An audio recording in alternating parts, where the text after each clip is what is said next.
Welcome to this gentle and quietly informative audio, The History of Beige Paint. In this soothing exploration, we'll take a slow and steady journey through the development of one of the most subtle and familiar colors in our homes. Settle in, relax, and let the calm story of beige paint guide you toward rest. Chapter 1.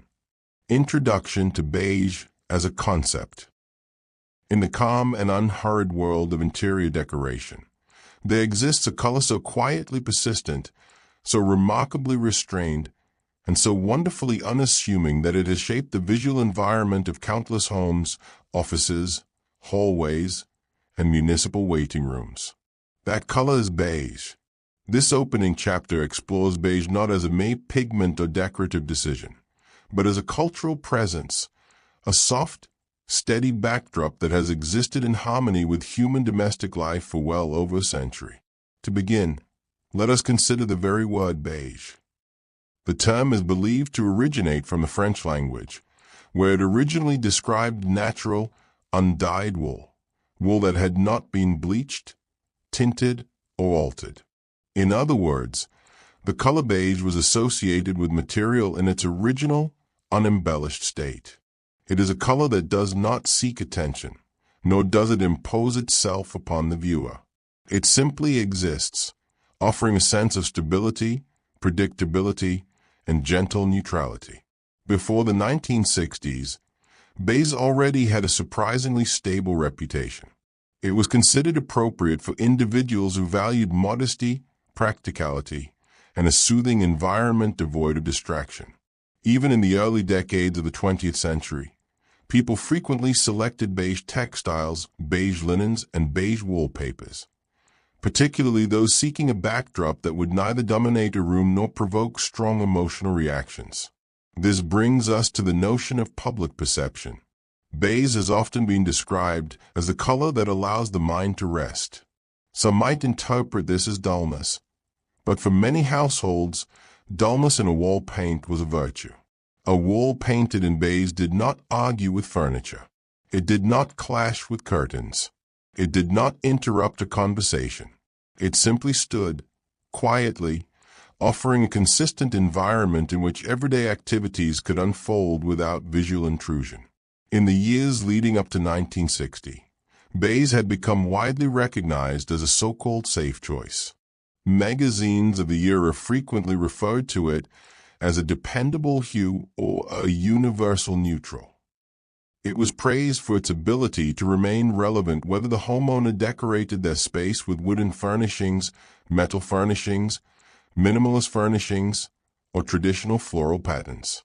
Beige was adaptable, not because it was bold, but precisely because it was not. The widespread acceptance of beige during this period helped create the conditions for its later dominance in the world of emulsion paints. As families increasingly sought paints that were easy to apply, easy to clean, and visually unobtrusive, beige seemed, in many ways, a perfect candidate. It offered warmth without asserting itself. It offered brightness without glare. It offered comfort without complication. Yet, the beige we recognize today, the beige appearing on millions of walls across several decades, is not the same beige that existed before 1960. Earlier forms of beige were often influenced by natural materials and by the limitations of early pigment production. These earlier beiges tended to contain subtle gray undertones or faint yellowish tints depending on the minerals used. Only with the technological developments of the mid-20th century would beige begin its transformation into the thoroughly engineered, chemically stable, color-matched emulsions familiar to us today. And so, as we proceed through this chapter, we will explore not only the cultural foundations of beige, but also its quiet emotional presence, the way it has shaped interiors in a manner almost unnoticed, yet undeniably influential. Beige is a color that rarely provokes conversation, yet it occupies an extraordinary amount of wall space across homes, businesses, institutions, and communal living environments. It is, in many respects, a color that has earned its place precisely by not demanding one. As we continue our exploration of beige, It is important to understand that the color's relationship with human environments extends far beyond simple preference. Beige, in its various subtle shades, has long served as a kind of visual buffer, a mediator between the objects in a room and the people who occupy it. Its neutrality allows it to surrender the limelight so that other items may subtly assume prominence, whether intentionally or by accident. To appreciate this behavior, we may consider how colors interact within enclosed spaces. Bold colors such as deep blues or vibrant reds often assert themselves with considerable strength, dictating the mood of a room from the moment one enters it. Beige, on the other hand, seldom forces its presence. When applied to a wall, it quietly recedes. It gently supports rather than overwhelms. It offers a background upon which the eye may rest without provocation. This alone helps explain why beige has persisted as a favored choice for households seeking consistency. Imagine a typical living room of the mid-20th century, filled with wooden furniture of varying tones, perhaps a medium oak coffee table, a walnut sideboard, and a pine-framed armchair. A brightly colored wall might compete with these differing woods, yet beige would simply allow them to coexist, offering a balancing foundation beneath them on notable grains and textures. Furthermore, beige held a particular appeal for individuals who wished to avoid the pressures associated with decision-making about color. Choosing a paint color, especially in earlier decades when repainting involved more labor-intensive techniques and slower drying formulations, was not something undertaken lightly. Beige offered reassurance. It was unlikely to offend visitors, unlikely to clash with future furniture purchases, and unlikely to feel outdated as trends shifted. This reputation for timelessness played a quiet but influential role in its rise. Even by the late 1950s, beige was frequently advertised as a color that could endure changes in decorative style. Manufacturers and interior designers commented on its long-term viability, emphasizing that beige walls allowed for seasonal variation through accessories rather than requiring complete renovation. It is also worth noting the emotional quietness of beige. Many individuals described strong colors as energizing, invigorating, or expressive. Beige, by contrast, is often linked with calmness, steadiness, and a neutral frame of mind.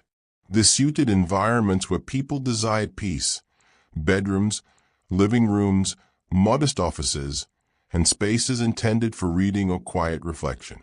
Yet beige was more than merely calming. It was also remarkably forgiving. Imperfections in plaster or uneven brushstrokes were less visible when covered with a light, neutral paint. For many homeowners engaged in do-it-yourself decorating projects, this quality made beige an especially practical choice, reducing the visibility of minor errors and ensuring a broadly uniform finish.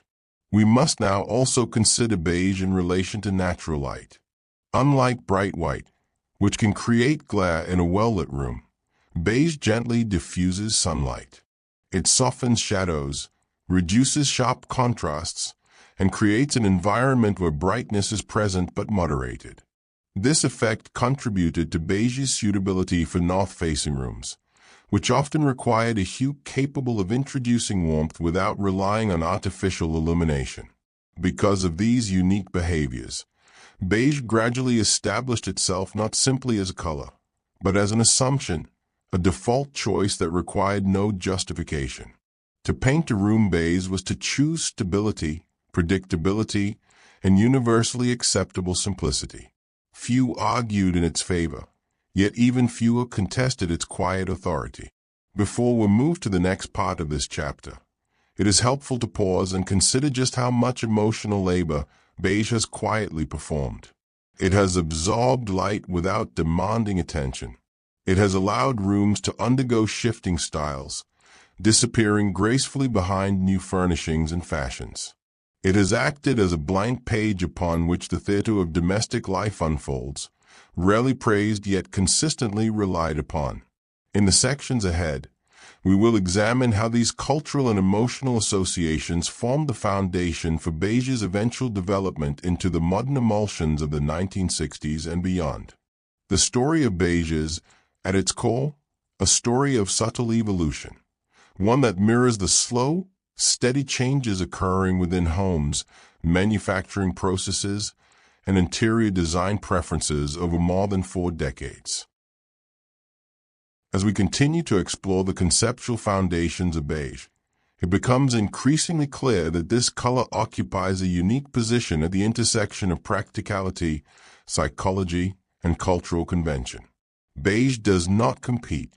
Beige does not object. Beige simply remains, a color that persists by virtue of its modesty. One particularly understated aspect of beige's rise is the role of manufacturers in early marketing language. In the decades prior to the 1960s, companies producing paint often faced the challenge of appealing to homeowners who were hesitant to experiment with color. As a result, they frequently described beige in reassuring terms. Advertisements referred to it as comfortably neutral, universally adaptable, and remarkably forgiving. These descriptions were not dramatic, but they were effective. This steady, predictable branding helped reinforce the public perception that beige was a dependable choice. It offered no surprises. A can of beige emulsion purchased from one manufacturer would often bear striking resemblance to one purchased from another. Although there were small variations in tone, some leaning slightly towards yellow, others towards gray, and some towards a soft peach, the overall effect remained consistent, a mild, balanced color appropriate for nearly any room. Another factor contributing to beige's early popularity was the rise of standardized swatch cards. Before widespread color standardization, homeowners relied upon descriptive words rather than numerical codes or printed samples. A shade might be labeled light sand, soft neutral, or pale biscuit, but without a physical reference, expectations varied widely. The introduction of printed swatches allowed individuals to preview colors with greater reliability, and beige hues, more than others, offered a sense of safety when translated from small card to large wall. It is also essential to consider the emotional neutrality associated with beige. Many colors carry symbolic meanings. Red may suggest passion or intensity, blue may evoke calmness or coolness, and green is often linked to nature. Beige, however, occupies a distinctive place outside these conventional interpretations. It is difficult to assign a strong emotional narrative to beige. Instead, it acts as a visual whisper, allowing the mind to settle into a calm, uneventful state. This emotional neutrality played a quiet but meaningful role in institutional environments. Hospitals, clinics, administrative offices, and waiting rooms in the mid-20th century frequently adopted beige for its capacity to remain non-distracting. These spaces required colors that did not encourage overstimulation, and beige provided this effortlessly. In many ways, beige became an unofficial symbol of environments intended for calm waiting, gentle focus, or mild concentration. We must also examine how light interacts with beige, particularly in the context of natural illumination. Beige has a unique ability to moderate the temperature of light within a room.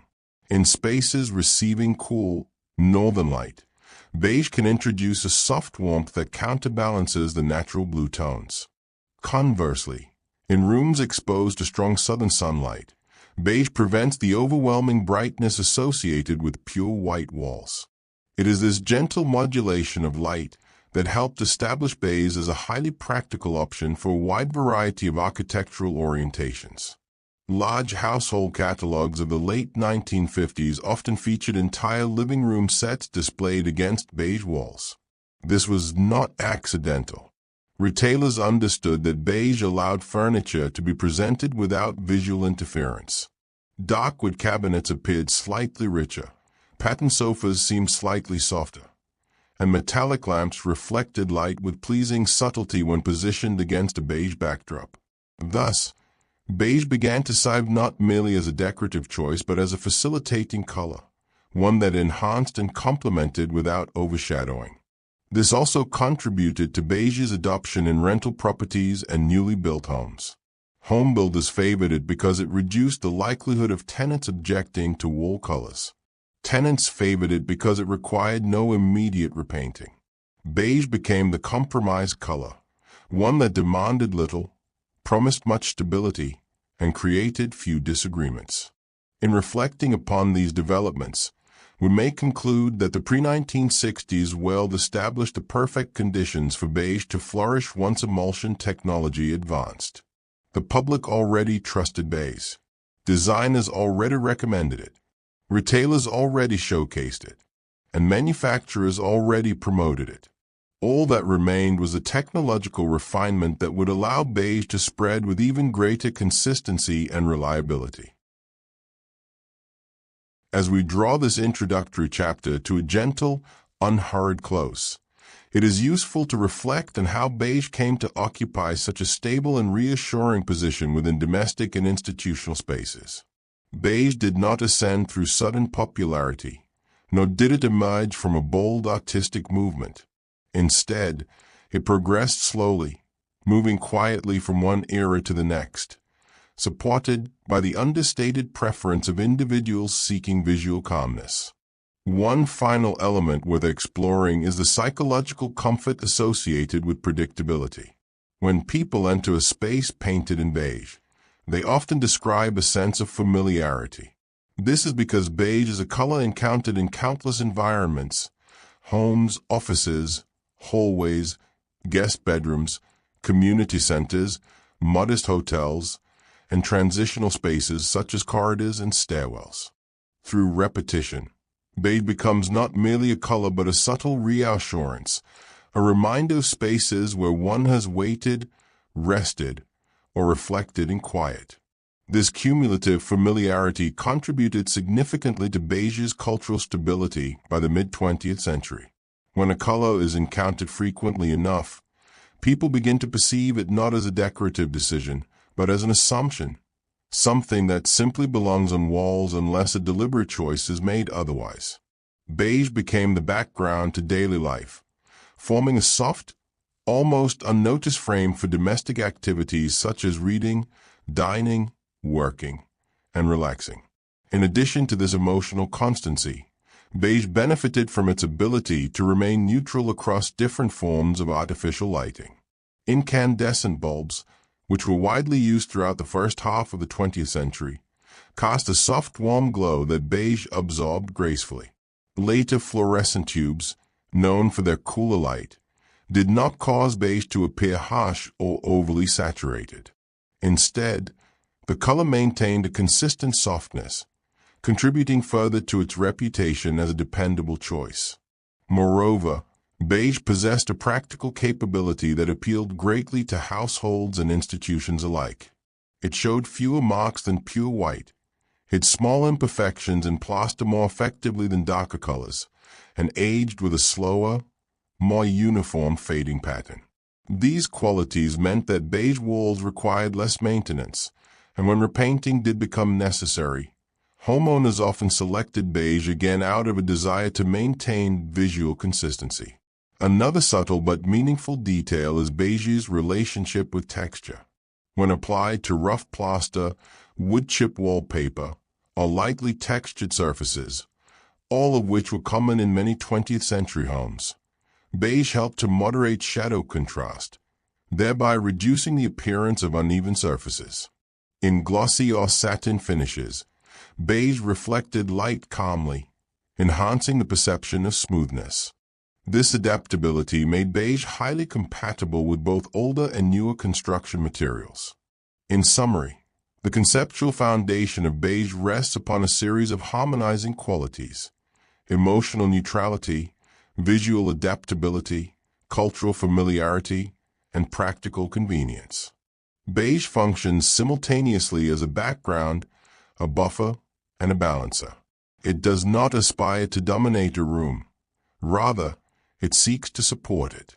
It exists in the quiet space between personal preference and universal acceptance. With these ideas firmly in mind, We are now ready to transition into a more technical exploration. Chapter 2 will examine the foundational developments in emulsion paint technology leading up to the 1960s.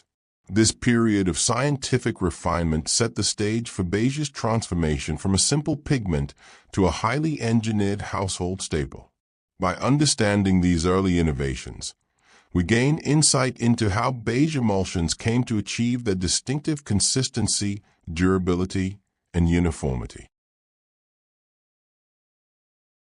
Before beige could become the quietly dominant interior paint color of the late 20th century, there first had to be a reliable method of suspending pigments within a stable, spreadable medium. Beige was not merely a cultural preference. It was a technical possibility that emerged from gradual improvements in paint chemistry. To understand the later development of beige emulsion paints between 1960 and 2004, we must begin with the foundations laid in the decades before modern emulsions existed. Early binding agents and the move towards synthetic alternatives. In the early years of the 20th century, paint was often produced using natural binders. Casein, extracted from milk proteins, was common for interior applications. It produced a matte finish and adhered reasonably well to porous surfaces, but it had limitations.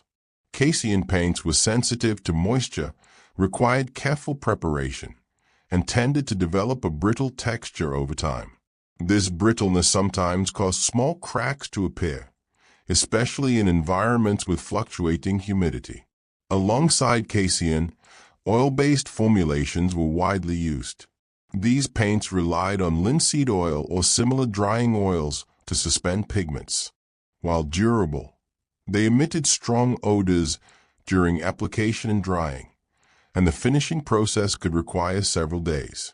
Oil paints also tended to yellow slightly as they aged, which affected lighter colors, particularly those in the beige family.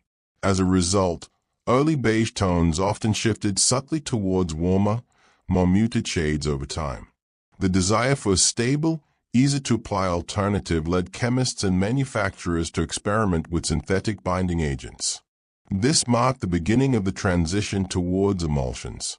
By combining water with polymeric substances, typically in the form of early latex acetate compounds, it became possible to produce paints that dried quickly, emitted milder odors, and remained flexible as they cured.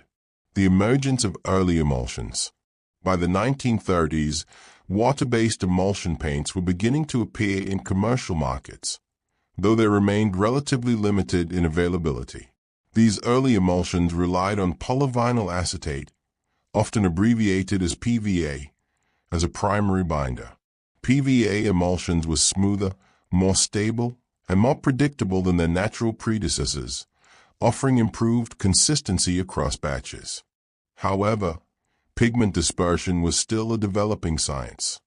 Beige tones produced during this period could vary considerably from one tint to another. The grinding process for pigments was less refined, and the particle sizes were inconsistent. Larger pigment particles tended to settle more quickly within the mixture, which required thorough stirring before application. Manufacturers frequently included instructions reminding users to stir the paint for no fewer than 3 full minutes, emphasizing the importance of resuspending pigments evenly. Despite these inconsistencies, the emergence of PVA emulsions represented a notable step forward.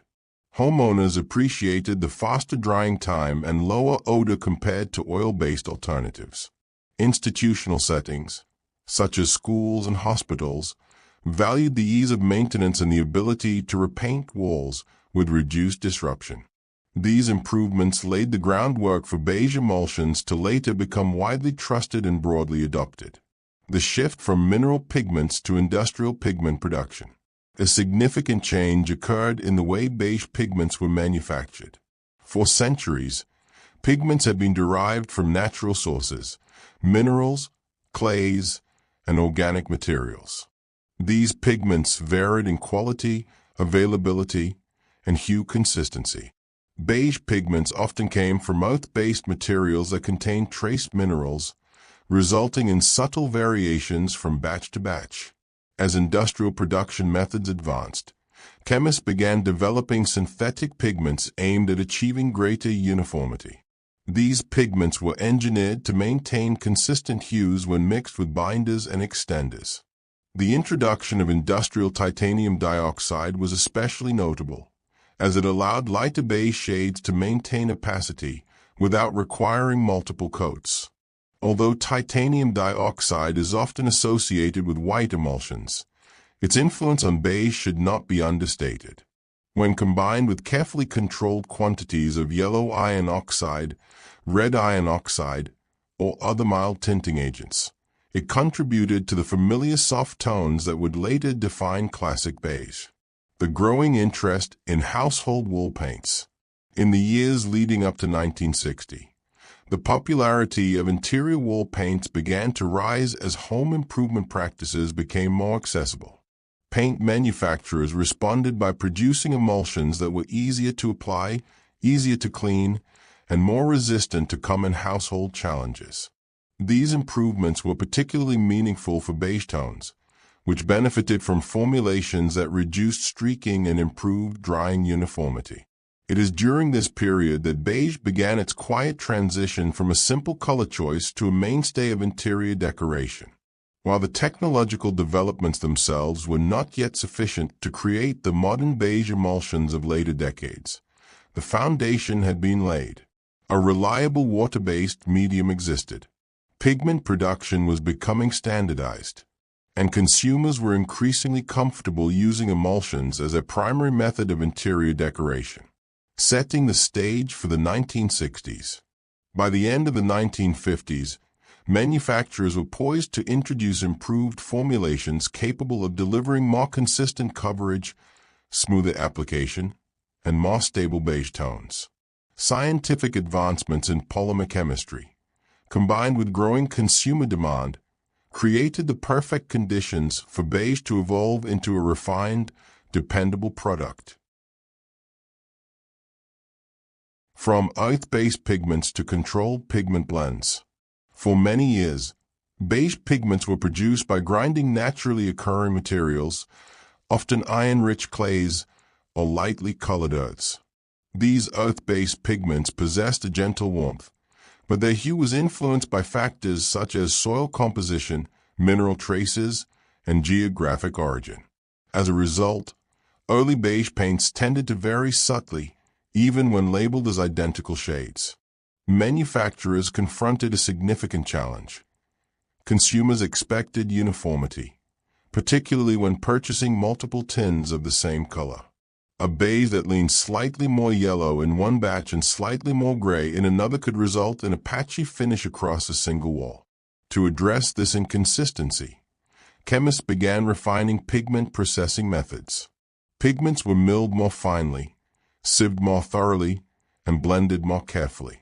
This increased precision produced subtler, more predictable beiges, which helped build consumer confidence in emulsion paints as a dependable product. Even before modern standards were formalized, manufacturers began introducing internal testing processes to measure pigment fineness, color stability, and dispersion quality.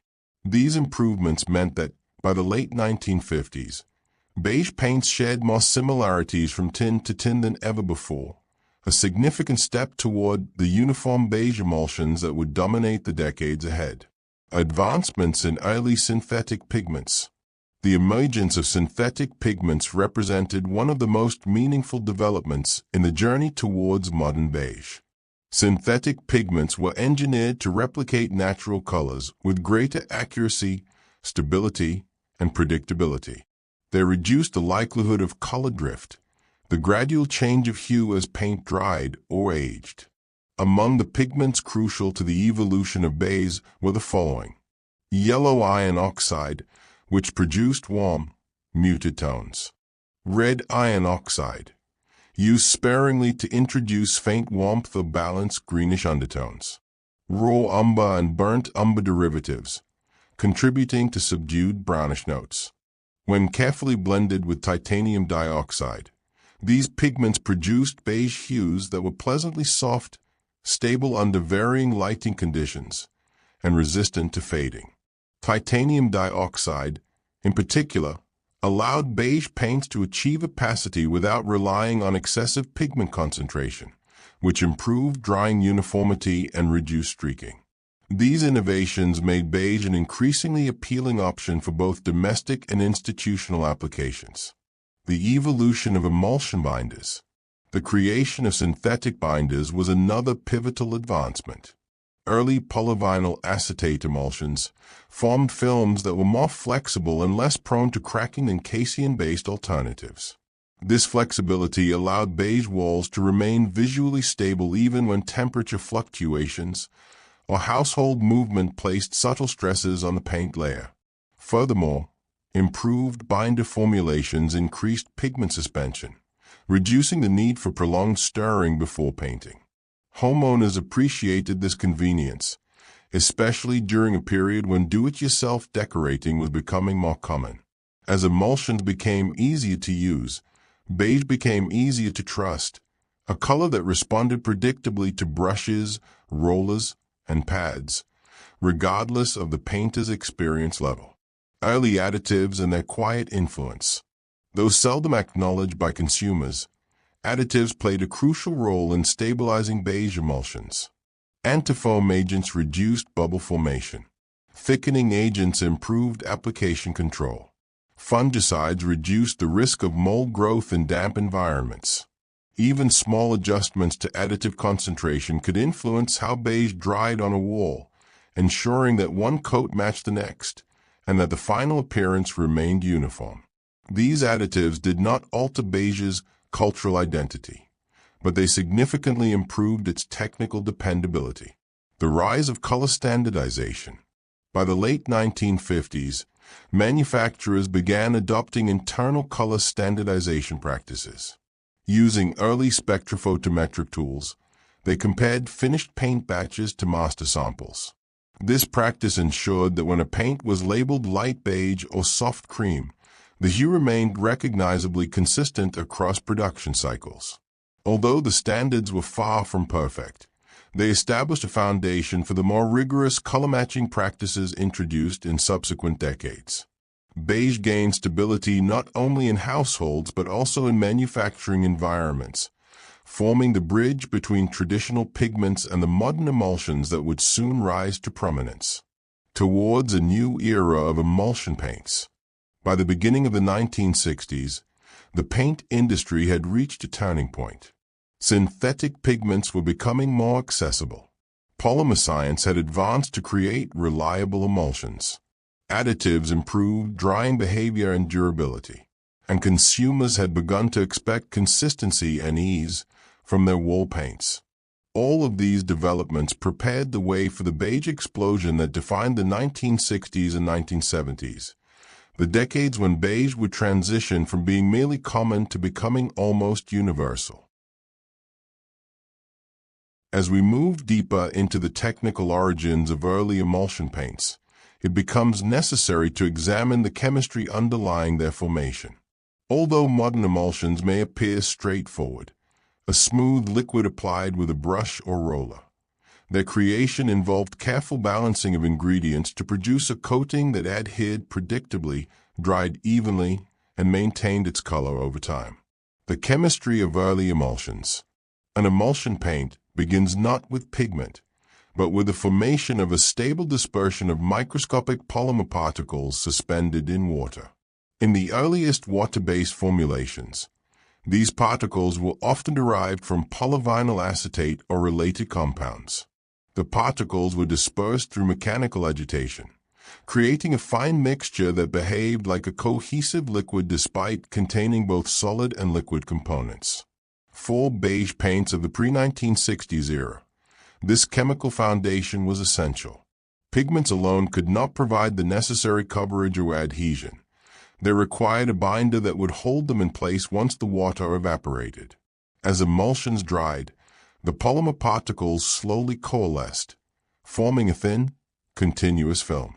The strength and flexibility of this film depended on the size and softness of the particles, as well as the presence of coalescing agents designed to assist the merging process. In these early formulations, achieving consistent coalescence was a delicate task. If the particles were too large, the finish became uneven or chalky. If they were too small, the paint thickened excessively, making application difficult. Manufacturers therefore spent considerable time refining particle distribution to achieve a smooth, uniform film capable of supporting beige pigments without streaking or patchiness. Pigment dispersion and particle behavior. Pigments in beige paints were carefully ground into fine powders before being blended into the emulsion. The grinding process was essential to achieving both color stability and even application. Larger pigment particles tended to settle quickly, resulting in a layer of heavier material at the bottom of the tin.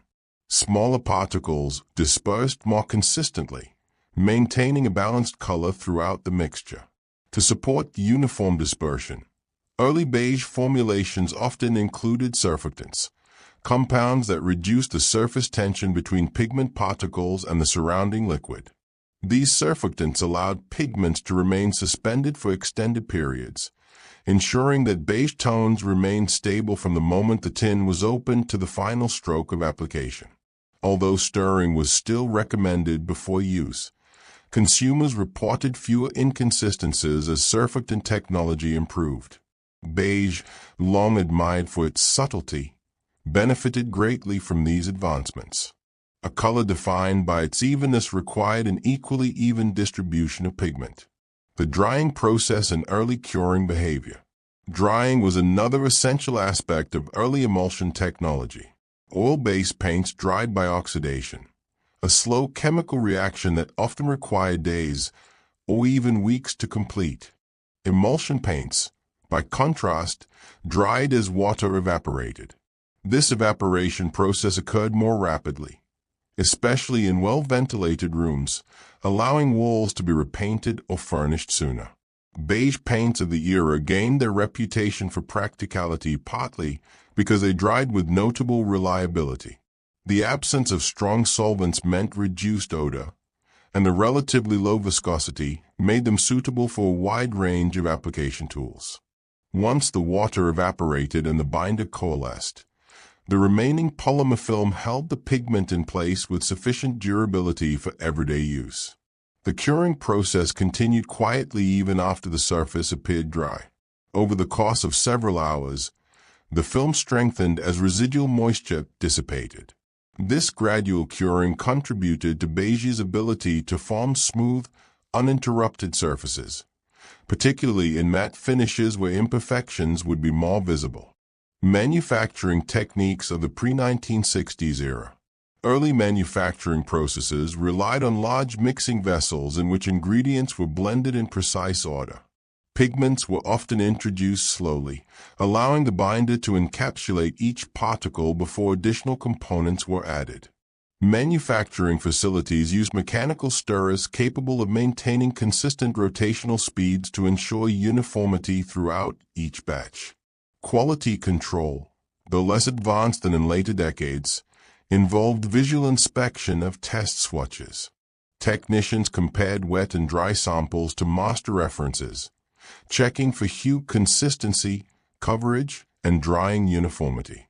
Beige tones required particular care, as even slight variations in pigment concentration could result in noticeable differences in shade. The role of early packaging in consumer experience. Packaging during this era typically consisted of metal tins with levered lids. These tins were designed to prevent contamination from dust, moisture, and environmental debris. Beige emulsions were often sold in standardized volumes, allowing consumers to estimate how many tins were required to cover a given area. Labels provided instructions for surface preparation, dilution, if recommended, and drying times. Because beige was a versatile color, manufacturers frequently promoted it on packaging with descriptions such as a dependable neutral, suitable for all rooms, and easy to harmonize with furnishings. These brief statements reinforced beige's cultural reputation for calmness and practicality, aligning with the technological reliability the emulsions were gradually achieving. Beige paints, like all early emulsions, relied on a combination of ingredients that each contributed quietly but significantly to the final product. While pigments and binders tend to receive the most attention, a range of subtle additives helped ensure that beige emulsions behaved consistently during storage, application, and drying. Understanding these understated components provides a more complete picture of how foundational technologies enabled the beige tones of later decades to become so stable and predictable. The importance of thickeners and rheology modifiers. Early emulsions tended to flow too freely, especially when stored in warmer environments. To address this, manufacturers incorporated thickeners, substances that increased viscosity without compromising the paint's ability to spread evenly. These thickeners included cellulose derivatives and related compounds that interacted with the binder and water to create a controlled, manageable consistency. For beige paints, this was particularly important. A color defined by subtlety required a formulation that could be applied smoothly without creating visible ridges or uneven patches. By adjusting the concentration of thickeners, manufacturers created beige emulsions that behaved predictably whether applied with a brush, a roller, or a broad, flat pad. Thickeners also contributed to what is known as rheology, the way a substance flows under pressure. Good rheology prevented beige emulsions from dripping excessively when lifted on a brush, while still allowing them to level gently once placed on the wall. Antifoam agents and bubble control. When paint is mixed, stirred, or shaken, it becomes trapped within the liquid, forming bubbles. In early emulsions, these bubbles sometimes dried in place, creating a textured finish. This was undesirable, especially for beige paints where any inconsistency in texture could become subtly noticeable in certain lighting conditions. To reduce this issue, antifoam agents were introduced. These agents suppressed the formation of bubbles during mixing and allowed existing bubbles to break more quickly. While often added in extremely small amounts, their influence was useful and measurable. Beige emulsions produced with antifoam additives tended to dry with a smoother, more uniform surface. Preservatives and fungal resistance. Water-based paints are naturally vulnerable to biological growth, particularly mold and mildew.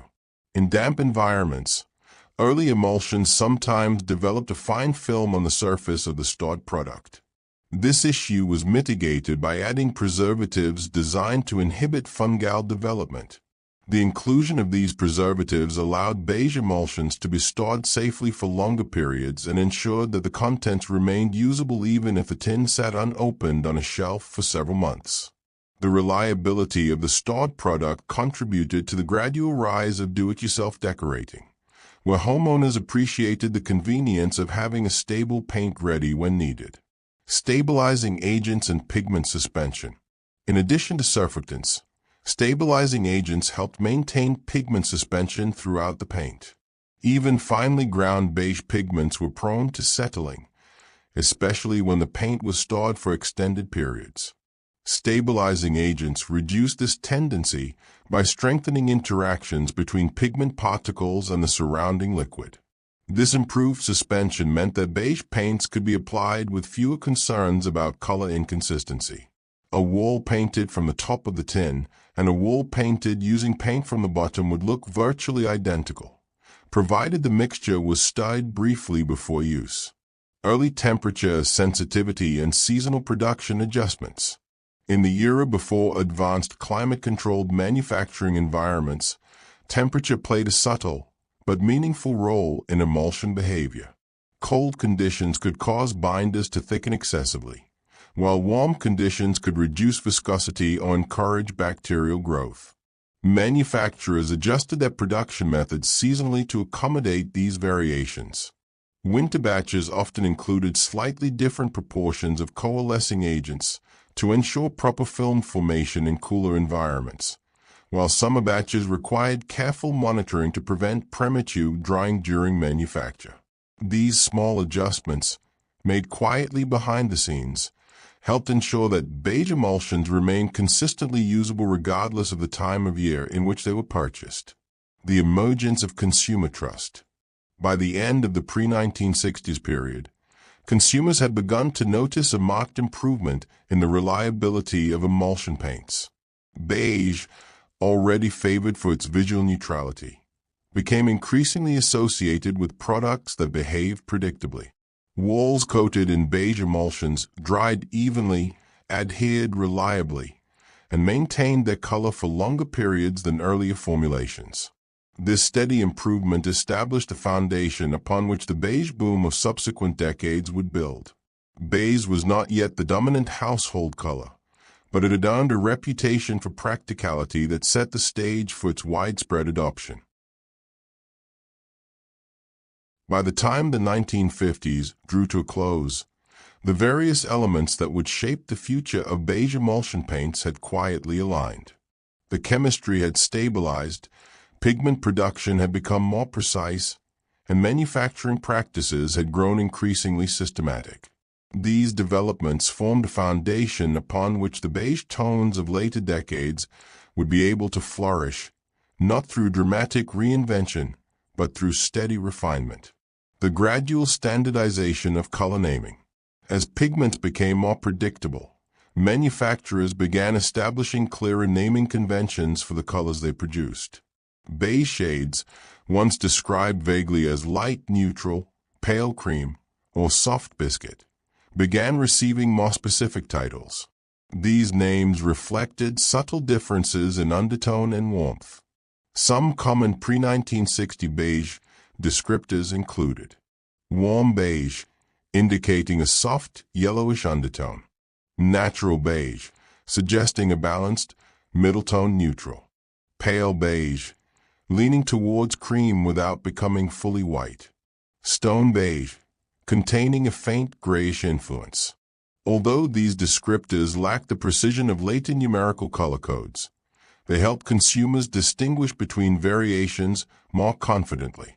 The shift towards consistent naming established expectations and encouraged consumers to make repeat purchases, trusting that a particular beige label would produce a familiar result. Consumer familiarity and shifting domestic expectations.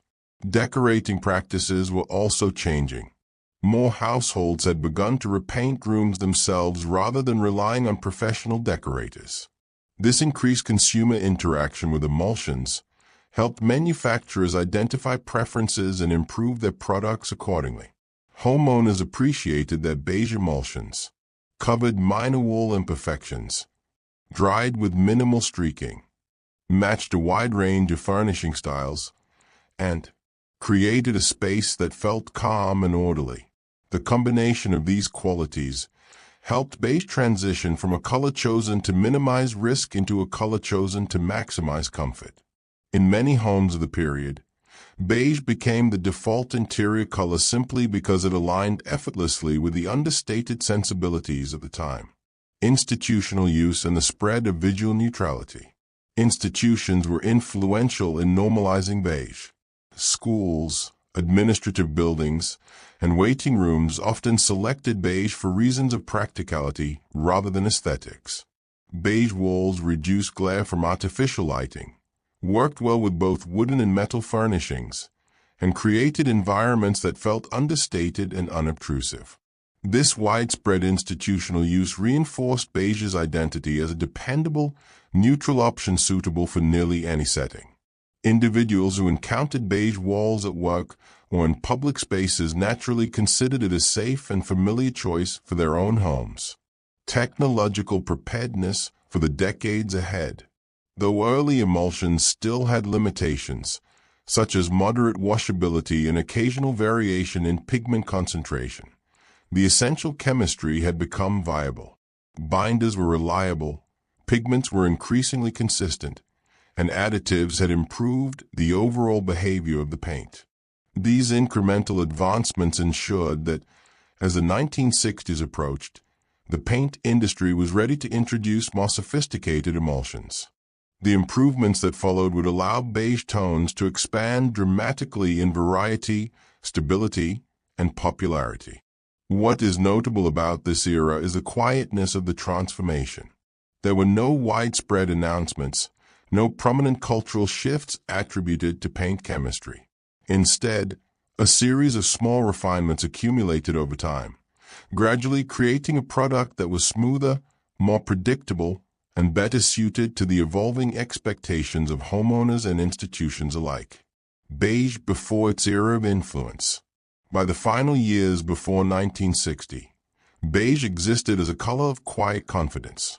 It was not yet the defining neutral of later decades, but it had attained a level of reliability that positioned it perfectly for the growth that would soon follow. The technical foundations had been laid, the cultural acceptance had been secured, and the manufacturing processes were prepared to meet rising consumer demand. The stage was set for beige to evolve into one of the most widely used interior paint colors of the 20th century, supported heavily by the developments outlined throughout this chapter. Chapter 3. The Era of Formulation Stabilization, 1960–1969. The decade beginning in 1960 marked a quietly significant period for emulsion paints. While the changes introduced during these years were not dramatic, they were steady and purposeful, leading to improvements in consistency, durability, and overall performance. Beige emulsions, already benefiting from the technical groundwork laid in earlier decades, now evolved into products that homeowners could rely upon with increasing confidence. What follows is an examination of the refinements that characterize this era of stabilization. The introduction of vinyl acrylic emulsions. One of the most important advancements was the adoption of vinyl acrylic binders. These binders represented an improvement over traditional polyvinyl acetate formulations, offering enhanced flexibility, improved adhesion, and greater resistance to wear. When used in beige emulsions, vinyl acrylics produced finishes that were smoother and more uniform, allowing the color to present itself with fewer inconsistencies. A beige wall painted with a vinyl acrylic emulsion tended to resist the hairline cracks sometimes observed in earlier formulations. The resulting surfaces were resilient enough to withstand the gradual movements and temperature shifts common in domestic environments. Homeowners appreciated that walls remained visually similar from year to year, even in rooms that experienced considerable activity. Refinement of pigment blends. Pigment technology also advanced during this decade. While beige pigments had become more consistent in the years leading up to 1960, the 1960s brought further improvements to pigment grinding and dispersion techniques. Manufacturers introduced more controlled milling processes, which produced particles of more uniform size. This increased precision meant that beige pigments could be blended with titanium dioxide and other tinting agents in more predictable ratios.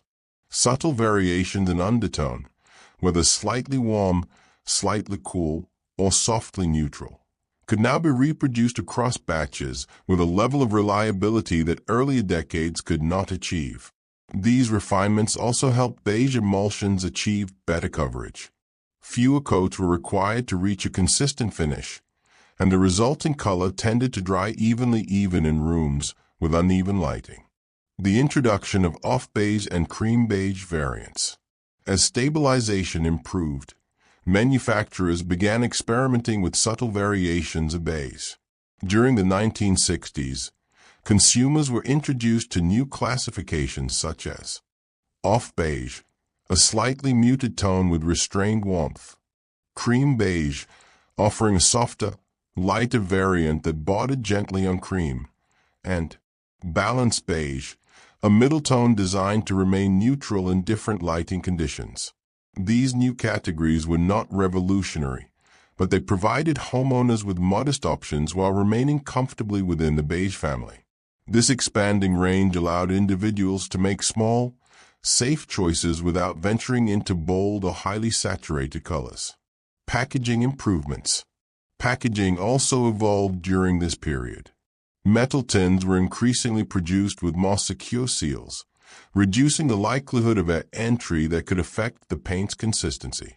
Manufacturers refined their labeling, providing clearer instructions and more detailed information about application, drying times, and surface preparation. Some tins even included small printed color swatches intended to represent the paint inside.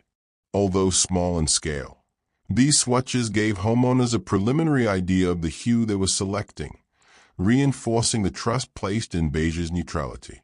The growth of do-it-yourself culture. The 1960s saw a rise in do-it-yourself decorating. Homeowners were increasingly encouraged to repaint their own rooms, and beige emulsions quickly became associated with these early domestic projects. Beige offered the reassurance of a low-risk outcome, making it particularly attractive to individuals hesitant about choosing stronger colors. Beige emulsions of this era typically required minimal preparation. They adhered well to most interior surfaces, dried within a reasonable time frame, and produced a finish that was forgiving of minor imperfections in application technique. This ease of use made beige an ideal color for a generation beginning to engage more directly with home improvement. Streak reduction and application smoothness.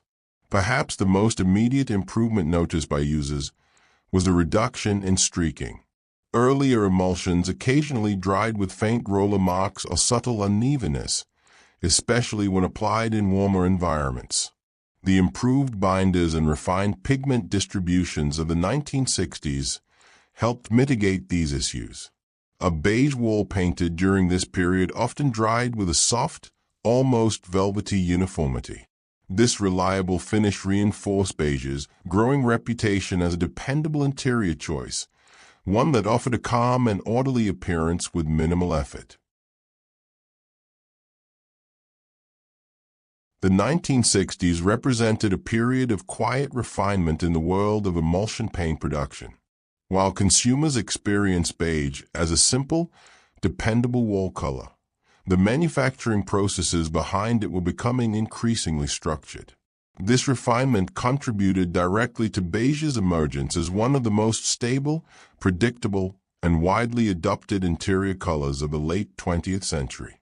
Improved grinding and milling techniques. Pigment milling underwent meaningful enhancement during this decade. Manufacturers invested in machinery capable of producing finer, more consistent pigment particles. This uniformity improved both color stability and coverage, allowing beige emulsions to appear smoother and more even after only a modest number of coats. Finer pigment particles also reduced the likelihood of settling during storage. While stirring remained a recommended practice, tins of beige produced during the 1960s displayed noticeably less separation than those of earlier decades. The homogeneity of these early mixtures contributed significantly to ease of use. Advances in surfactant technology. Surfactants, while invisible to consumers, played an important role in pigment dispersion. New surfactant formulations in the 1960s improved the ability of beige pigments to remain evenly suspended within the emulsion. These compounds also helped reduce surface tension during application, allowing beige paints to flow more smoothly across walls. The result was a finish that appeared softer and more uniform. Roller marks diminished, brush strokes blended more predictably, and the overall texture of beige emulsions showed increased refinement compared to previous decades. Additive refinements and enhanced durability. Several additives introduced during this period contributed further to the stability of beige emulsions. Coalescing agents were formulated with greater precision, ensuring that polymer particles merged effectively as the paint dried. This improved film formation resulted in coatings that were more resistant to minor scuffing and subtle impacts. Anti-settling agents supported pigment suspension over longer periods, reducing the frequency with which tins required stirring. Thickening agents were adjusted to maintain appropriate viscosity under a range of environmental conditions, from warm, sunny interiors to cooler, shaded rooms. These refinements were quiet but impactful. They lent beige emulsions a consistency that homeowners increasingly trusted, reinforcing the perception that beige was a safe and predictable color choice. Color naming and the expansion of the beige spectrum. Manufacturers began expanding their beige offerings to reflect variations in undertone and warmth. As consumers gained familiarity with emulsions, they became more receptive to subtle distinctions within the beige family. New names appeared in catalogs and on store shelves, including soft almond, gentle wheat, light oatmeal, faded stone, calm parchment, and subtle fawn. These terms were descriptive without implying boldness. They communicated small shifts within the broad beige category, offering consumers the opportunity to customize their spaces while remaining within a palette that felt reliably neutral. Shelf-ready displays and retail availability. The 1960s also saw an expansion of retail displays. Hardware shops and early home improvement stores began dedicating larger sections to interior paints. Beige emulsions, because of their popularity and consistency, occupied prominent shelf space. Many stores introduced organized racks displaying tins of beige arranged by shade, creating an early visual gradient. These displays reinforced the perception of beige as a structured, stable color range. Consumers who had previously purchased paint based on brief verbal descriptions now had the opportunity to compare multiple beige tones side by side. Modest packaging aesthetics and informative labeling. Packaging, while still utilitarian, became slightly more polished. Labels provided clearer instructions, improved diagrams for application techniques, and more detailed descriptions of the paint's properties. Instructions often included recommended surface preparation steps, ideal drying times, guidance about applying second coats, and notes about sheen level and light reflection. These clearer instructions fostered confidence among those attempting to paint their own walls. Beige paints, in particular, were praised for their ease of application and forgiving nature, making them a frequent recommendation for first-time decorators. Consumer feedback and incremental quality improvements. Manufacturers increasingly relied on consumer feedback collected through retail channels and early customer surveys. Reports highlighted the attributes most valued in beige emulsions: ease of use, minimal odor, predictable drying behavior, and a stable, neutral appearance. This feedback loop encouraged manufacturers to make incremental improvements. The beige emulsions of the late 1960s exhibited noticeably fewer inconsistencies in color, sheen, and texture than their earlier counterparts. These refinements, though small in isolation, collectively elevated beige to a level of dependability that would set the foundation for its substantial popularity in the decades that followed. During the latter half of the 1960s, developments in emulsion paint technology continued in a steady, unobtrusive manner. Beige emulsions benefited particularly from these incremental refinements, which collectively enhanced their consistency, reliability, and visual uniformity. This period did not introduce dramatic transformations. Instead, it represented a strengthening of the underlying principles that would later support beige's widespread adoption. Early standardization of color charts. As emulsions became more stable, manufacturers introduced more structured color charts, allowing consumers to compare multiple beige tones in a single glance. These charts presented organized grids of swatches printed on smooth cardstock. Although the printed color samples could not perfectly replicate the final dried paint, they provided a dependable approximation of hue and undertone.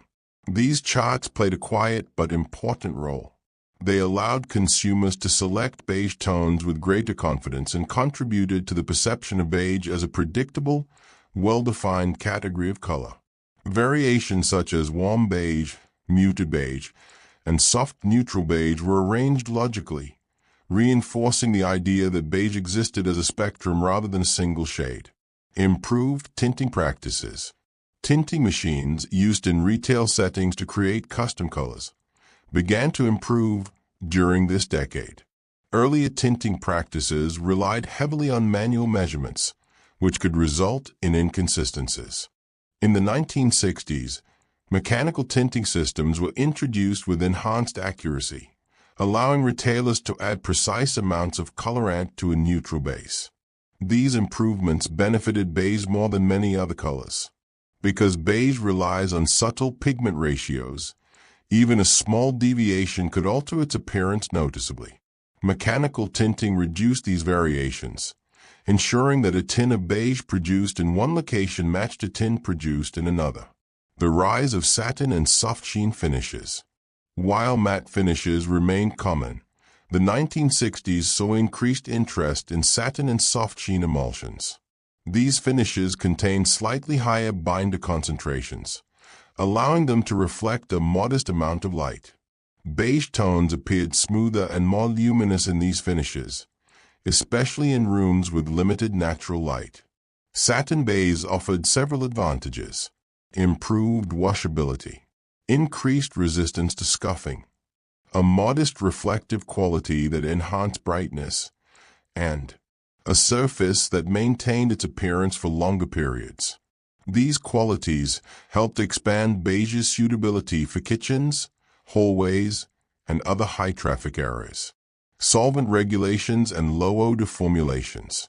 Growing interest in indoor air quality led manufacturers to adjust their formulations to reduce odor and the presence of volatile compounds. Although early emulsions already emitted far fewer fumes than oil-based paints, refinements made during this decade further lowered the odor associated with application. Beige emulsions became increasingly well regarded not only for their visual neutrality but also for their suitability in environments requiring minimal disruption, such as nurseries, bedrooms, and communal living spaces. The reduced odor made repainting more comfortable, allowing rooms to be used sooner after application. Beige in commercial and public environments. Beige's calming neutrality made it a natural choice for public and commercial spaces during this period. Offices, reception areas, and corridors frequently adopted beige as a standard interior color. Its ability to remain visually unobtrusive helped maintain a sense of order in shared environments. The adhesion and durability improvements introduced in this decade meant that beige emulsions held up well under frequent cleaning and routine wear. Facilities managers appreciated beige for its ability to conceal minor scuff marks and remain visually consistent over extended periods. Naming conventions and the emergence of descriptive terminology.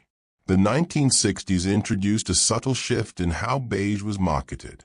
Instead of relying solely on simple terms like light beige or cream beige, manufacturers began incorporating descriptive language that referenced natural materials or familiar textiles. Names such as sand drift, linen beige, pale barley, oatfield beige, and stonewash neutral began appearing in catalogs. These names were gentle and unassuming, complementing beige's identity as a calm and stable interior choice.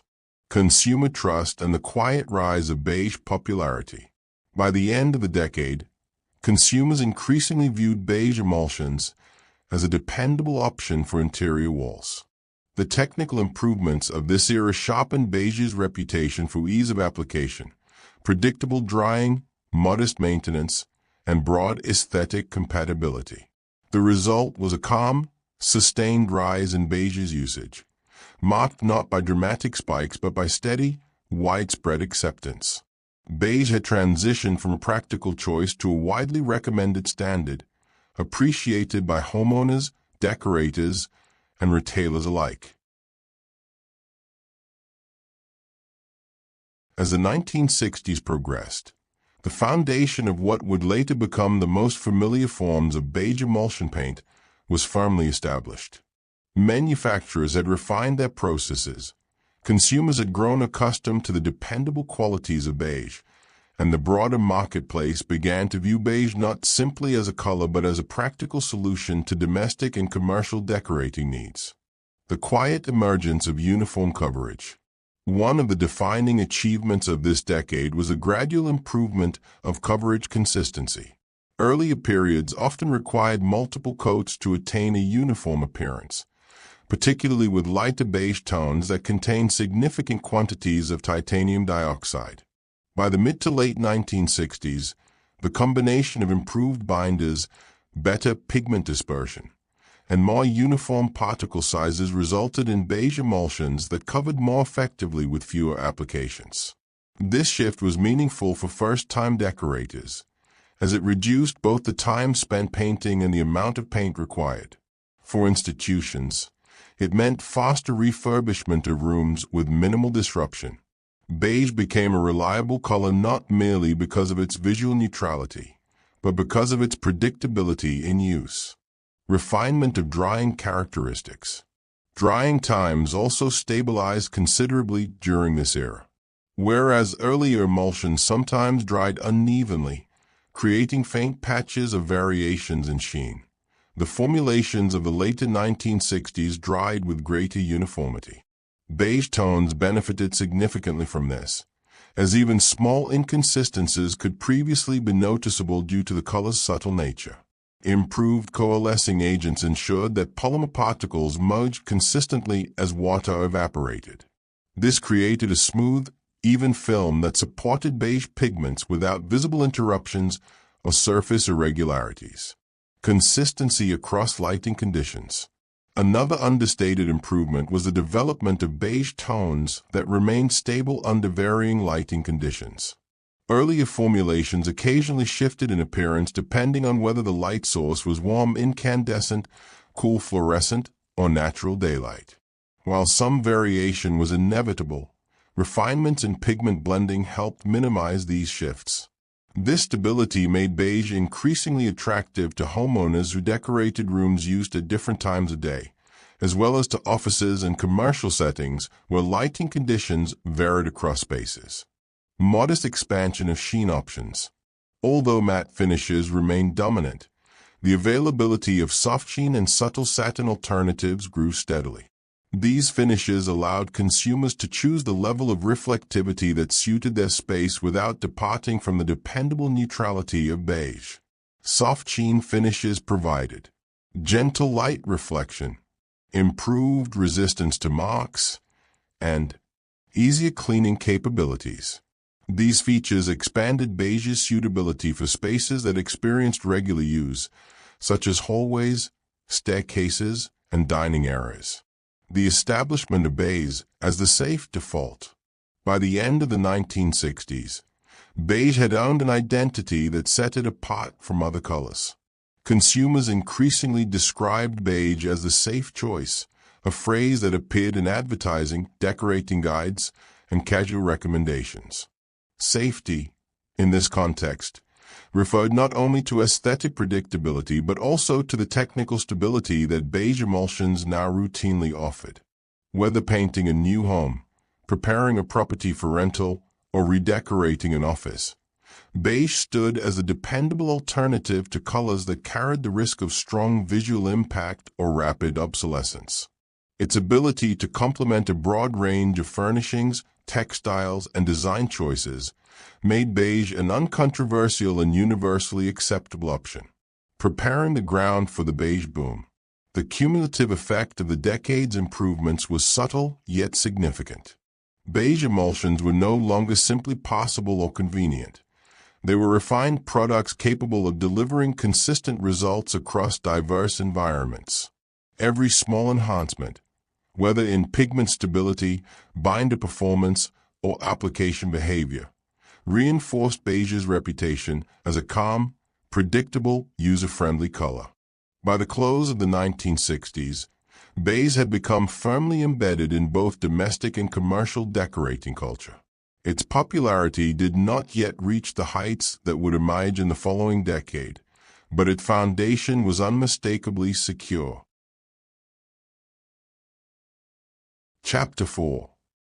The Beige Boom of the 1970s. The 1970s represented a quietly transformative period for beige emulsion paints. While the decade is often remembered for bold patterns, deep earthy tones, and distinctive interior styles, beige experienced a significant rise in popularity during these years. It did not dominate through dramatic flair, but through its ability to coexist harmoniously with the wider aesthetic trends of the time.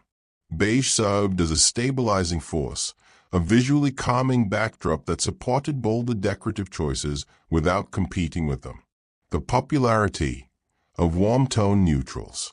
Interior design publications of the 1970s frequently showcased warm, earthy color palettes. Tones such as soft brown, muted amber, gentle gold, and faded terracotta appeared prominently in textiles, carpets, and decorative accessories. Beige fitted seamlessly into this palette, offering a neutral foundation that complemented rather than overshadowed these warmer hues. Warm beige tones grew particularly popular. These variants contained slightly higher proportions of yellow oxide pigments, creating shades that appeared welcoming without becoming saturated. Homeowners appreciated the way warm beige could soften the visual impact of stronger colors while maintaining a consistent, orderly appearance.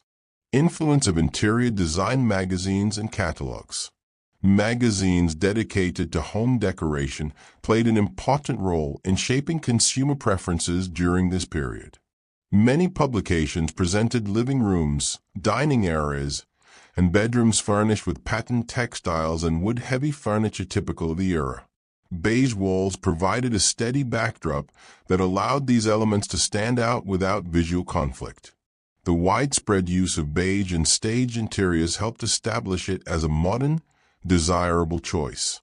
Readers began associating beige with contemporary living spaces, and its perceived versatility encouraged many households to adopt it as their primary wall color. The expansion of color swatch cards. Color swatch cards grew increasingly detailed during this decade. Manufacturers introduced larger sample cards with more accurately printed representations of available shades.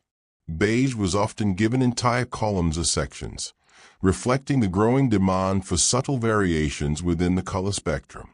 Swatches now included warm beige, cool beige, deep beige, pale beige, creamy beige, muted beige, and brown-tinted beige.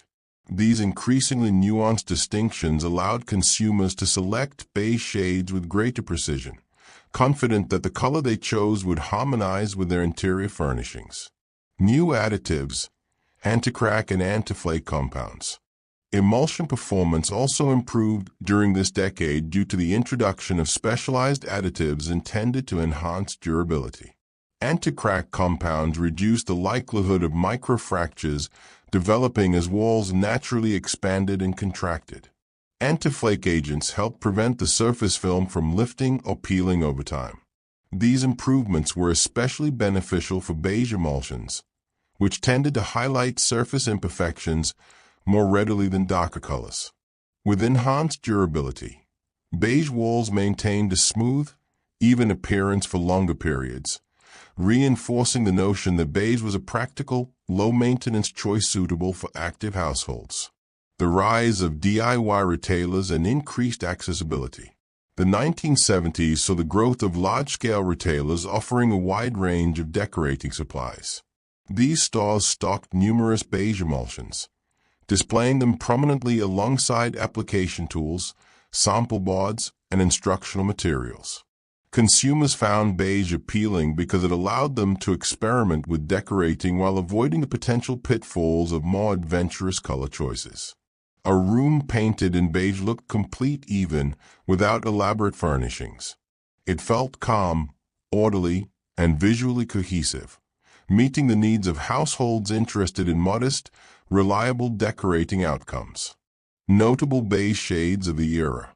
The 1970s delivered several memorable beige variants, each reflecting the decade's preference for natural warmth.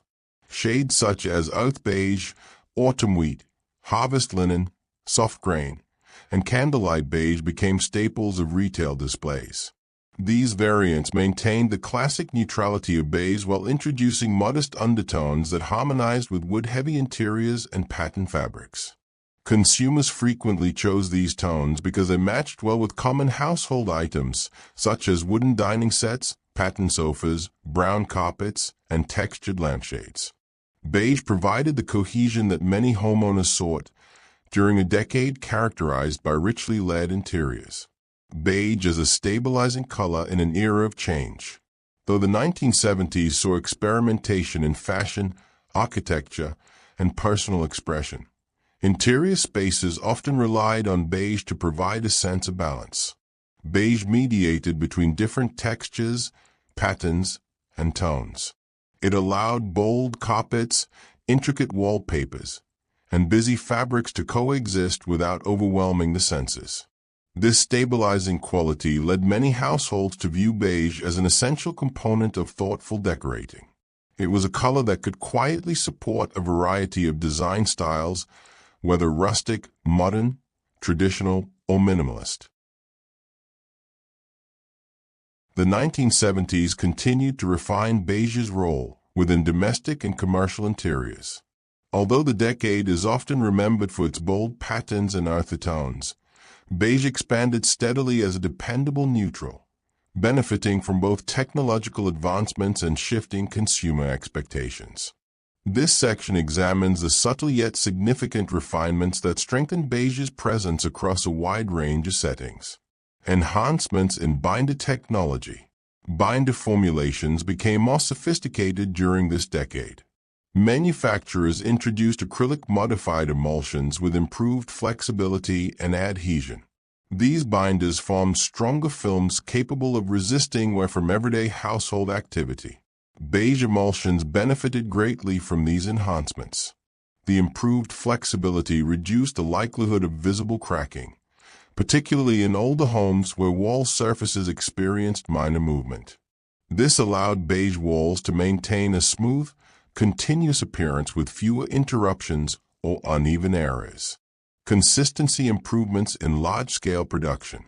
As demand for beige emulsions increased, manufacturers expanded their production capacities. Larger-scale mixing and filling equipment improved consistency between batches. Even subtle variations in undertone were reduced as pigment ratios became more tightly controlled. This consistency was important for consumers who needed multiple tints for a single project. Beige tones of the 1970s showed a marked improvement in the ability to match across tints and even across production cycles. This reliability reinforced beige's reputation as a practical, low-risk color. The influence of textured surfaces. Textured wool finishes were common in the 1970s, including stippling, light plaster textures, and subtle pattern rollers. Beige adapted well to these surfaces because its subdued nature allowed the texture to become the focal point, rather than the color itself. Homeowners appreciated beige's ability to soften the visual impact of textured walls, providing a uniform, gentle appearance. This compatibility helped beige become a default choice for many renovation projects involving texture coatings. Expanded range of sheen levels. While matte finishes remained popular, the demand for washable surfaces increased during this decade, especially in family homes. Manufacturers responded by expanding their sheen offerings to include low sheen finishes, soft satin finishes, and lightly reflective silk finishes. These finishes were particularly useful in kitchens, hallways, bathrooms, and children's rooms. Beige tones appeared stable across these sheens, retaining their neutrality even when light reflected differently across the surface. Beige and artificial lighting developments. Households increasingly adopted new forms of artificial lighting, including warm incandescent bulbs and early fluorescent lamps. Beige's ability to remain visually consistent under both warm and cool lighting conditions strengthened its appeal. Rooms illuminated by incandescent light often saw beige appear warmer and more inviting. Under fluorescent light, beige maintained a steady, recognizable tone without drifting dramatically into gray or yellow. This adaptability reinforced beige's reputation as a universal color suitable for a variety of environments. Beige in commercial interiors, offices, reception areas, and corridors throughout the 1970s frequently adopted beige as a primary interior color. Facilities managers appreciated beige for several reasons.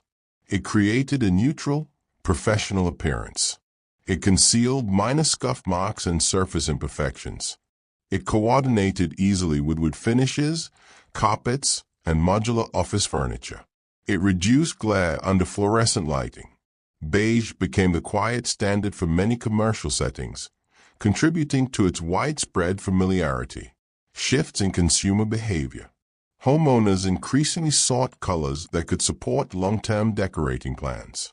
Many interiors featured patterned carpets, richly textured curtains, and brown-tone furniture. Beige served as a stable background that remained relevant even as individual furnishings changed. Consumers valued beige for its longevity. It was not a trend-driven color, and it rarely appeared dated. This timelessness made beige an attractive choice for individuals seeking practical solutions in an era where other design elements were more expressive. Marketing language reflecting comfort and stability. Advertising of the 1970s often portrayed beige as a color that brought warmth, comfort, harmony, and visual quietness. These qualities align closely with the broader social interest in creating restful domestic environments. Beige was no longer viewed simply as a neutral option. It began to be described as a calming, grounding color that helped unify a space. As the 1970s progressed, beige continued to establish itself as one of the most dependable and widely used interior colors. Households, institutions, and commercial properties increasingly gravitated toward beige emulsions because they simplified decorating choices, offered visual steadiness, and aligned comfortably with the design sensibilities of the decade.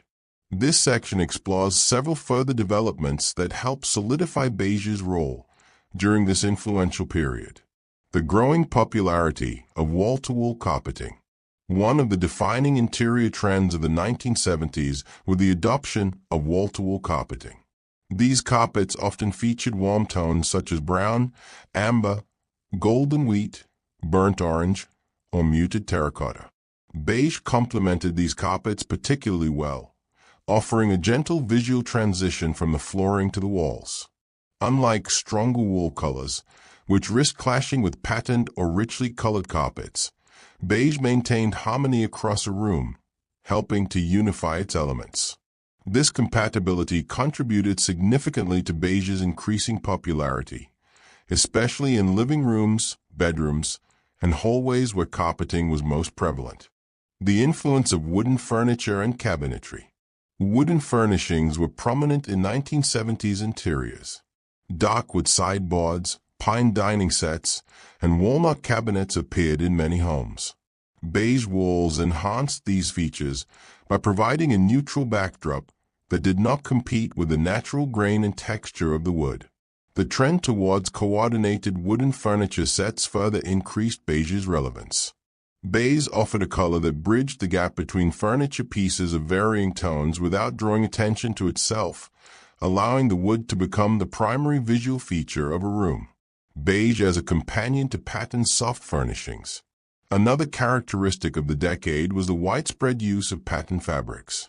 Curtains, sofas, and cushions often featured complex designs, including florals, geometric shapes, and repeating motifs in earth-tone palettes. Beige served as a stabilizing force in rooms filled with such patterns. Its understated nature allowed patterned textiles to remain the focal point while ensuring the room did not become visually overwhelming. Beige provided balance, acting as a soft counterweight to the busyness of patterned decor. Increased availability of premixed beige tones. The 1970s saw a rise in premixed beige emulsions on retail shelves. Rather than relying solely on tinting machines, manufacturers began offering ready-made beige shades in standardized tints. This allowed consumers to select their desired shade directly from the shelf without requiring custom mixing. These pre-mixed options were produced with greater batch consistency, reducing variation in undertone and contributing further to beige's reputation for reliability. Many popular beige shades came to be recognized as dependable standards that could be purchased repeatedly with confidence. The expansion of instructional materials. Do-it-yourself decorating continued to grow during this decade, supported by printed guides, radio programs, and early television segments devoted to home improvement. Beige was frequently recommended as a forgiving color for beginners. Instructional materials often highlighted beige's advantages. It blended well with most furnishings. It reduced the visibility of minor application imperfections. It remained appropriate even as a room's decor evolved. It could be applied in multiple rooms without creating a sense of monotony. These recommendations encouraged widespread adoption, particularly among households seeking practical solutions rather than dramatic design statements. Beige in rental properties. The growing rental market of the 1970s further expanded beige's influence. Landlords often selected beige for its neutrality and its ability to appeal to a wide variety of tenants. Beige walls created a clean, orderly impression, making rental spaces appear move-in ready with minimal effort. Additionally, beige was perceived as a color that tenants were less likely to repaint, reducing maintenance efforts for property owners. This practical benefit reinforced beige's association with functional, dependable design. Beige as a marker of stability amidst changing trends. Although the broader cultural environment of the 1970s was marked by expressive and experimental aesthetics, beige offered a sense of steadiness that many households appreciated. It served as a refuge from the more visually assertive trends of the decade, providing a calm base upon which individuals could build decorative schemes of varying styles and intensities. This steady presence helped cement beige as a default interior color, not only in fashionable homes but also in offices, public buildings, and new housing developments. By the end of the 1970s, beige had become more than a neutral interior color. It was a foundational element of countless domestic and commercial spaces, valued for its stability, adaptability, and calm visual presence. The decade's various aesthetic practices, from warm earth tones to textural experimentation, all benefited from beige's quiet support. This concluding section examines the final factors that cemented beige as a defining characteristic of the period. The role of beige in open-plan living. The 1970s saw an increase in open-plan layouts, where living, dining, and kitchen areas flowed into one another without strict partitioning. These larger, interconnected spaces required colors that could unify different functional zones without overwhelming them. Beige fulfilled this need effectively.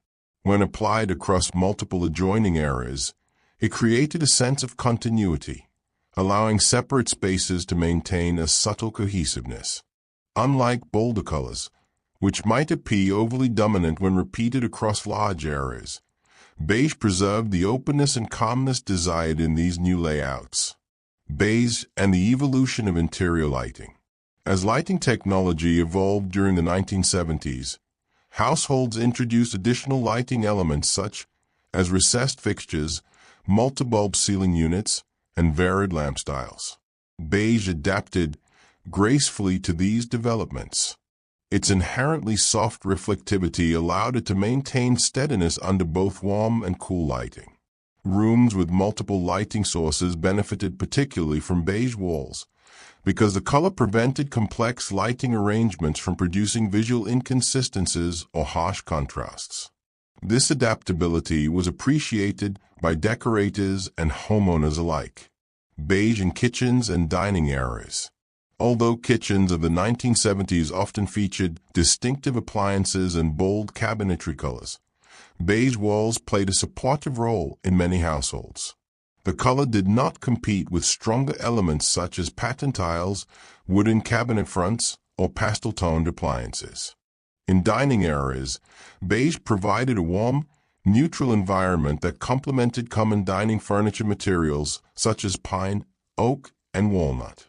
It helped create a gentle backdrop that made mealtimes feel orderly and comfortable without drawing attention to itself. Increased focus on maintenance and longevity. As families began valuing long-lasting decorative solutions, beige emulsions became associated with practicality and low maintenance. Improvements in formulation meant that beige walls could remain visually appealing for years, even with modest upkeep. Beige's ability to conceal small imperfections, combined with improved washability offered by satin and soft sheen finishes, encouraged households to view it as a color requiring minimal intervention. This emphasis on longevity made beige particularly appealing in spaces subject to daily use, such as hallways and living rooms. Neutrality as a design strategy.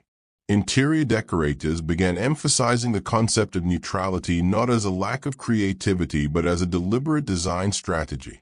Beige became central to this approach.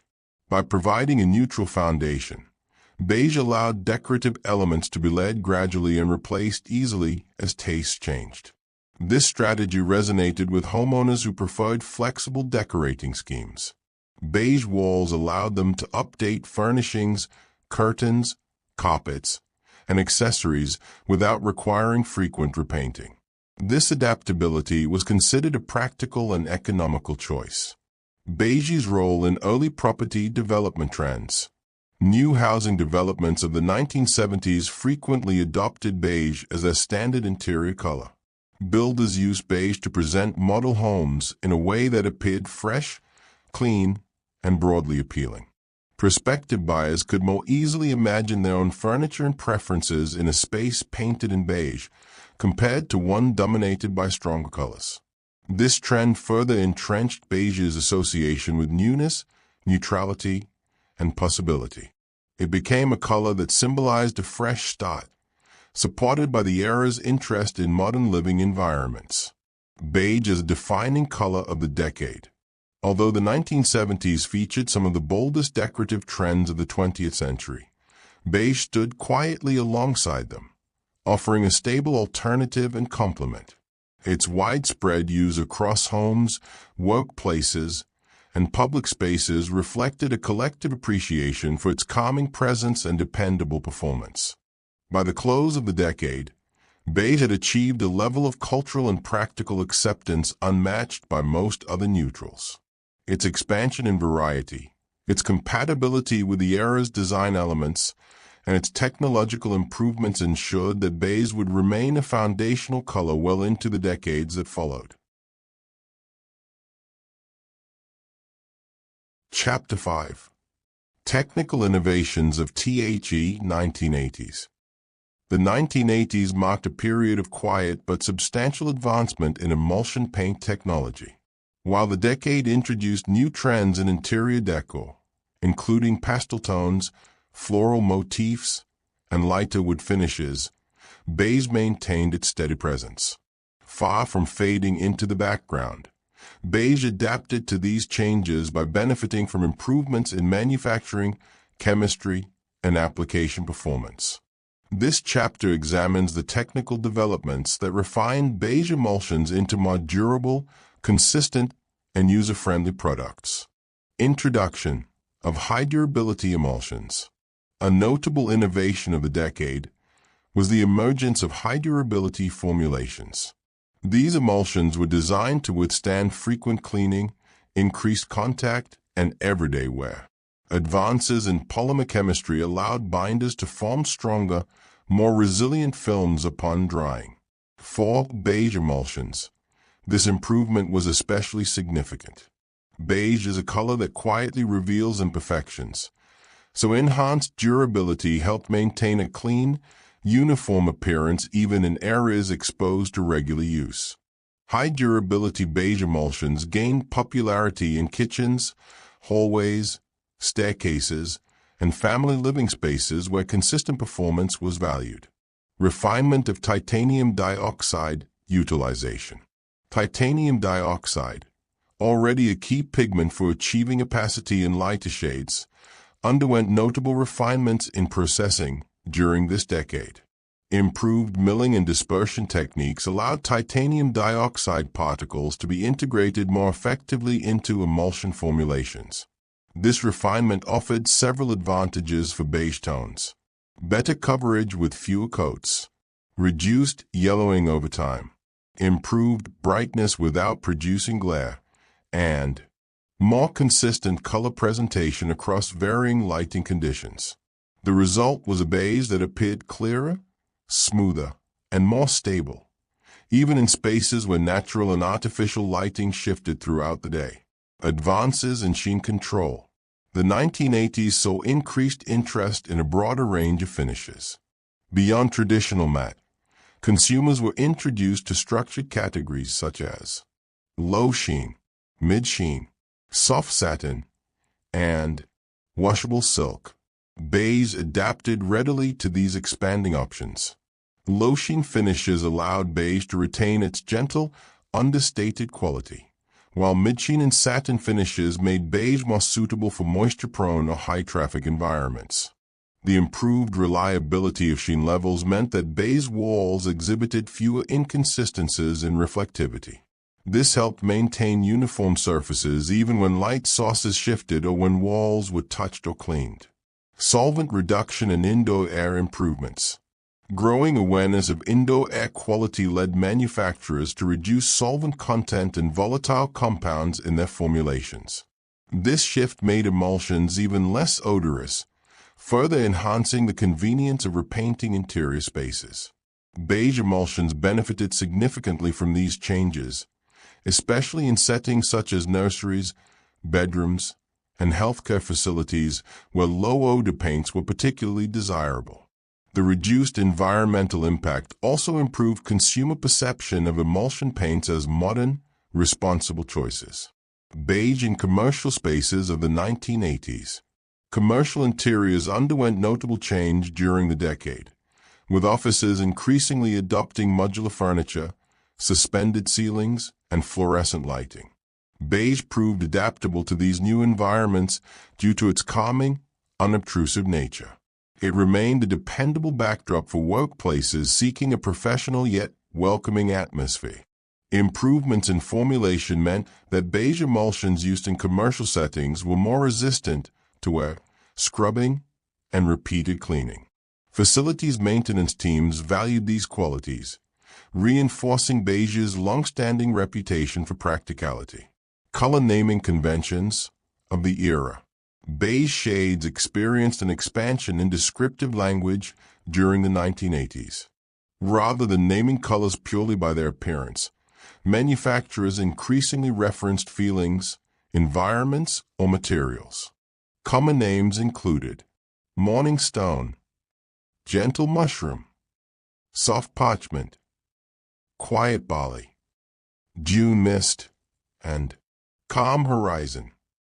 These names emphasize tranquility, natural influences, and dependable comfort, qualities that aligned with beige's identity and growing appeal.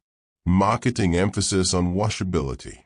Washable emulsions were widely promoted during this decade. Advertisements commonly highlighted the ability to remove small marks or smudges without damaging the paint surface. For families with young children or busy households, washable beige emulsions became particularly appealing. The promise of easy maintenance strengthened beige's association with practicality. Homeowners appreciated that beige walls could retain their appearance with modest upkeep, supporting long-term decorative stability. Consumers shift toward softer, interior environments. As interior design trends softened, with increased use of pale woods, pastel accents, and delicate floral patterns, beige continued to act as a supportive companion color.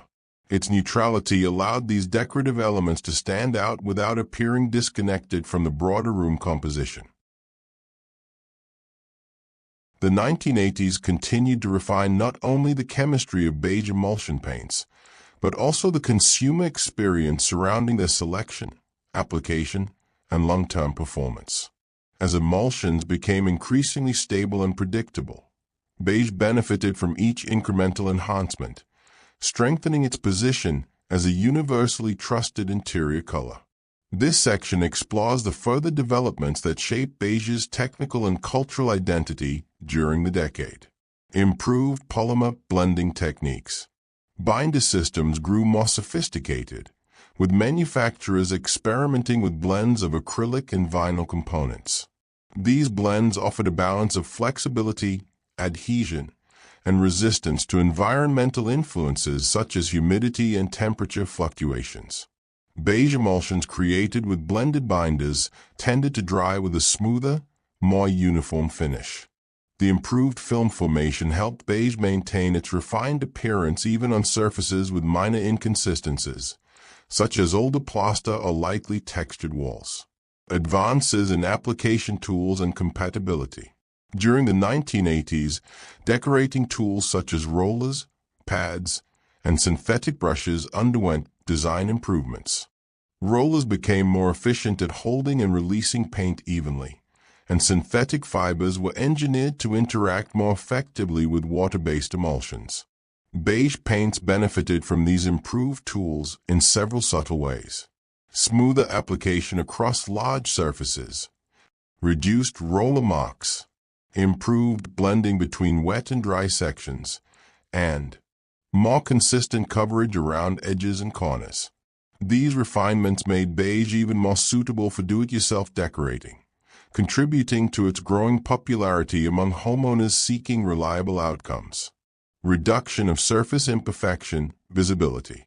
Formulation improvements helped beige emulsions disguise minor imperfections on wall surfaces.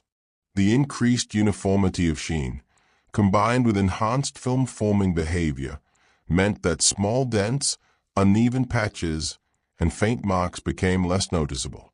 This advantage was especially appreciated in older homes where walls were less structurally uniform. Beige helped unify the appearance of these surfaces without requiring extensive preparation or repair.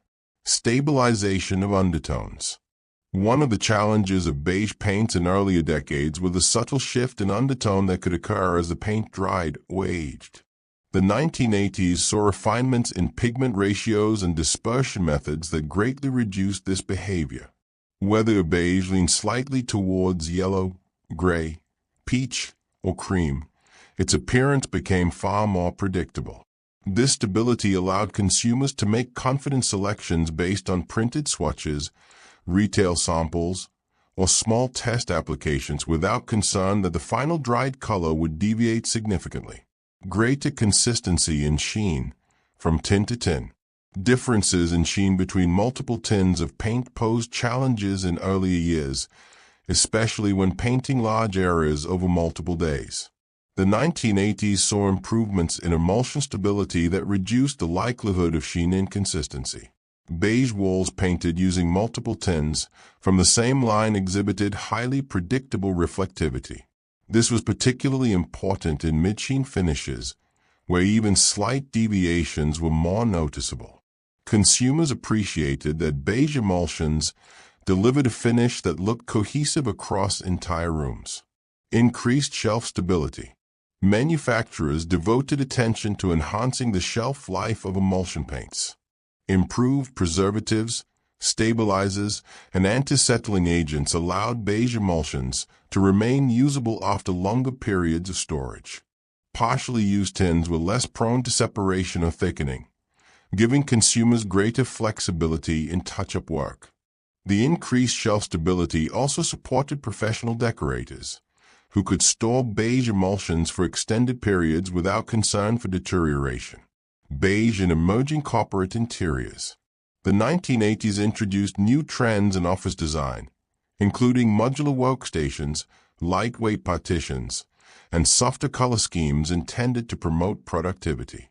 Beige was naturally compatible with these developing environments. It provided a neutral foundation that supported light gray office furniture, pastel-colored accents, early computer equipment, and uniform carpeting styles. Commercial architects and interior designers often specified beige when seeking a dependable, unobtrusive background color for large-format office designs. Growth of whole-home color schemes. Homeowners began adopting unified color schemes across entire properties during this decade. Beige was frequently selected as the anchor color for these schemes due to its ability to maintain consistency from room to room. Bedrooms, living areas, hallways, and dining rooms could all be painted in complementary beige tones without creating monotony. This approach stemmed from a desire for coherent, harmonious interiors. Beige responded effectively to this demand by offering subtle variations that maintained overall unity while allowing each space to feel complete in its own right. Smoother, more predictable drying behavior. Improvements in coalescing agents made drying more uniform across different environmental conditions. Beige emulsions responded predictably in both warm and cool rooms, helping to eliminate streaking or patchiness caused by uneven drying. This predictability made beige one of the easiest colors to apply with consistently satisfactory results, reinforcing its role as a trusted choice for routine decorating. As the 1980s progressed, the combination of improved manufacturing processes, refined chemistry, and evolving consumer expectations further elevated the quality and reliability of beige emulsion paints. This part explores how quietly influential developments, both technical and cultural, contributed to beige's reputation as one of the most stable and trusted interior colors of the era. Enhanced scrub resistance. One of the most notable technical improvements of this decade was the enhancement of scrub resistance. As formulations became more sophisticated, beige emulsions gained the ability to withstand repeated cleaning without losing their visual consistency. This advancement stemmed from stronger polymer films, improved pigment locking within binder structures, and more resilient additives designed to prevent surface abrasion. For households with young children, pets, or busy living environments, scrub-resistant beige offered a practical solution that maintained its appearance over time. Advances in thixotropic behavior. Thixotropy refers to a paint's ability to become less viscous when agitated or brushed, then return to a thicker state when left undisturbed. Emulsions exhibiting improved thixotropic behavior allowed beige paints to spread smoothly during application, resist dripping, and maintain a stable consistency in the tin. This property made beige easier to control during painting, particularly for users with limited experience.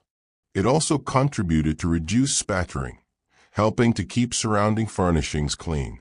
Refined dry film texture. Advances in polymer chemistry and filler selection led to more refined dry film textures.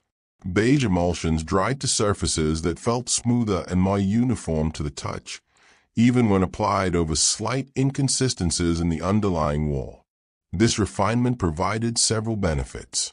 Improved visual coherence in matte and low sheen finishes, reduced the appearance of brush and roller marks, and enhanced the overall aesthetic of beige-painted rooms.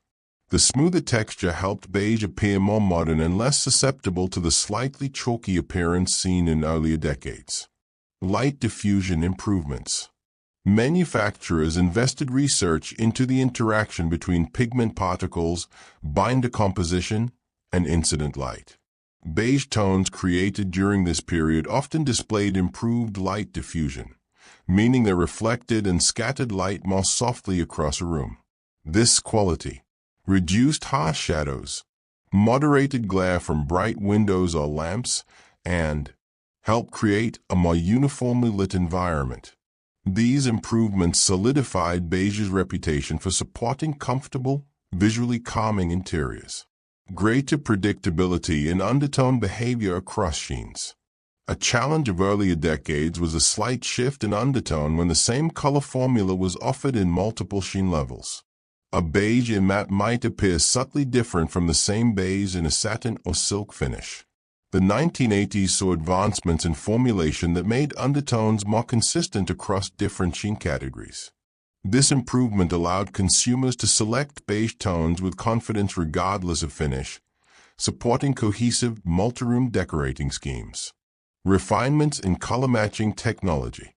While modern digital color matching systems were still in their infancy, the 1980s introduced improved optical measurement tools that allowed manufacturers and retailers to match beige tones more accurately. This contributed to reduced variation between batches, more precise replication of popular beige shades, and smoother integration of new beige variants into existing color ranges. Consumers benefited from increased reliability in matching touch-up tints to previously applied paint. The rise of decorative flexibility. Interior design trends of the 1980s shifted towards lighter woods, pastel accents, and floral patterns. Beige adapted seamlessly to these evolving styles, offering a reliable companion shade that anchored rooms without dictating their aesthetic direction. Beige became a color capable of supporting a wide range of moods, whether a room aimed to appear light and airy or warm and grounded. Beige as a transitional color. Another subtle development was the growing perception of beige as a transitional color, one that could act as a bridge between distinctly different decorative styles.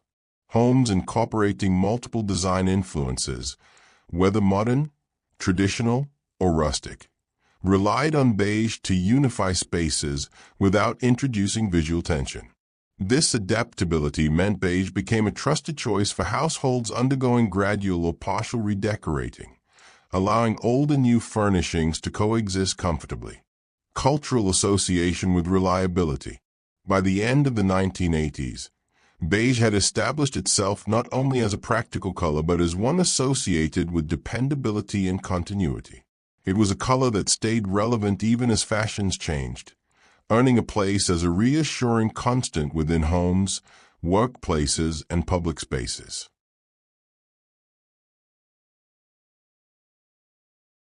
By the close of the 1980s, beige emulsion paints had undergone a steady, carefully engineered transformation.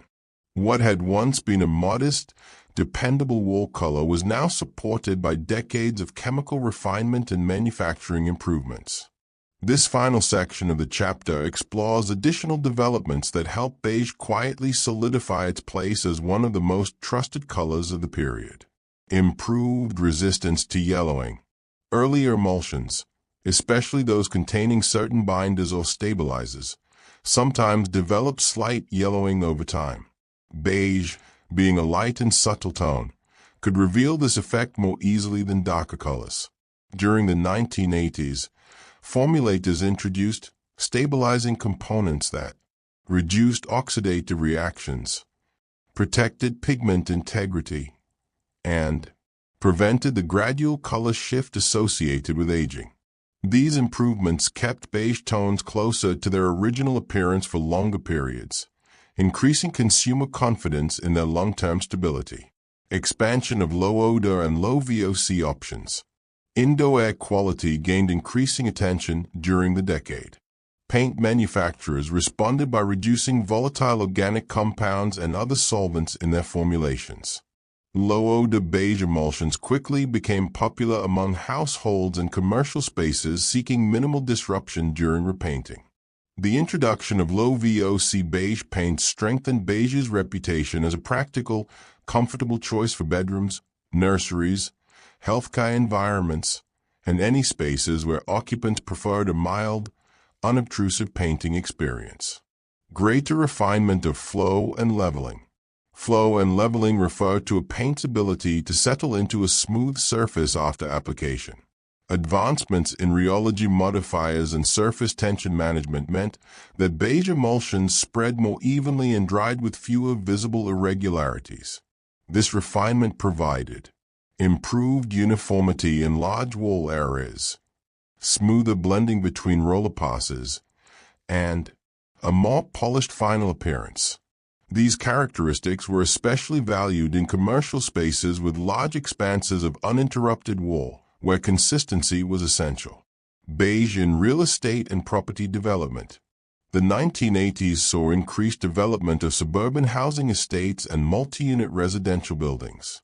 Beige became a commonly specified color for new builds due to its broad appeal to potential buyers, its compatibility with varied interior styles, and its ability to make spaces appear clean and move-in ready. Developers often use beige as the baseline interior color, ensuring that new occupants encountered a visually neutral environment that required no immediate changes.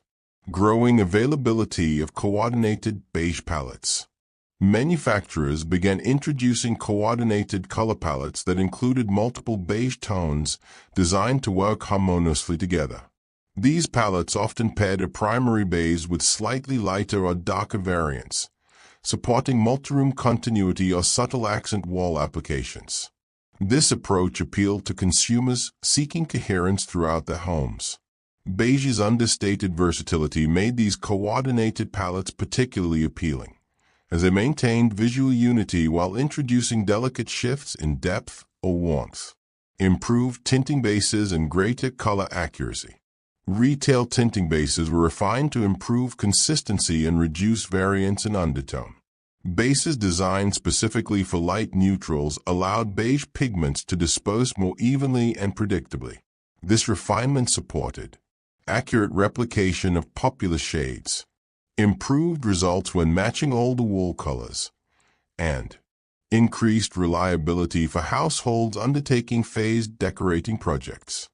Beige tones benefited significantly from this improved accuracy, especially when consumers needed multiple tints over extended periods. Beige as a signifier of calm and practicality. By the end of the decade, beige had become strongly associated with qualities such as calmness, cleanliness, and practicality. These associations were strengthened by the color's consistent performance and its ability to complement a wide array of interior styles.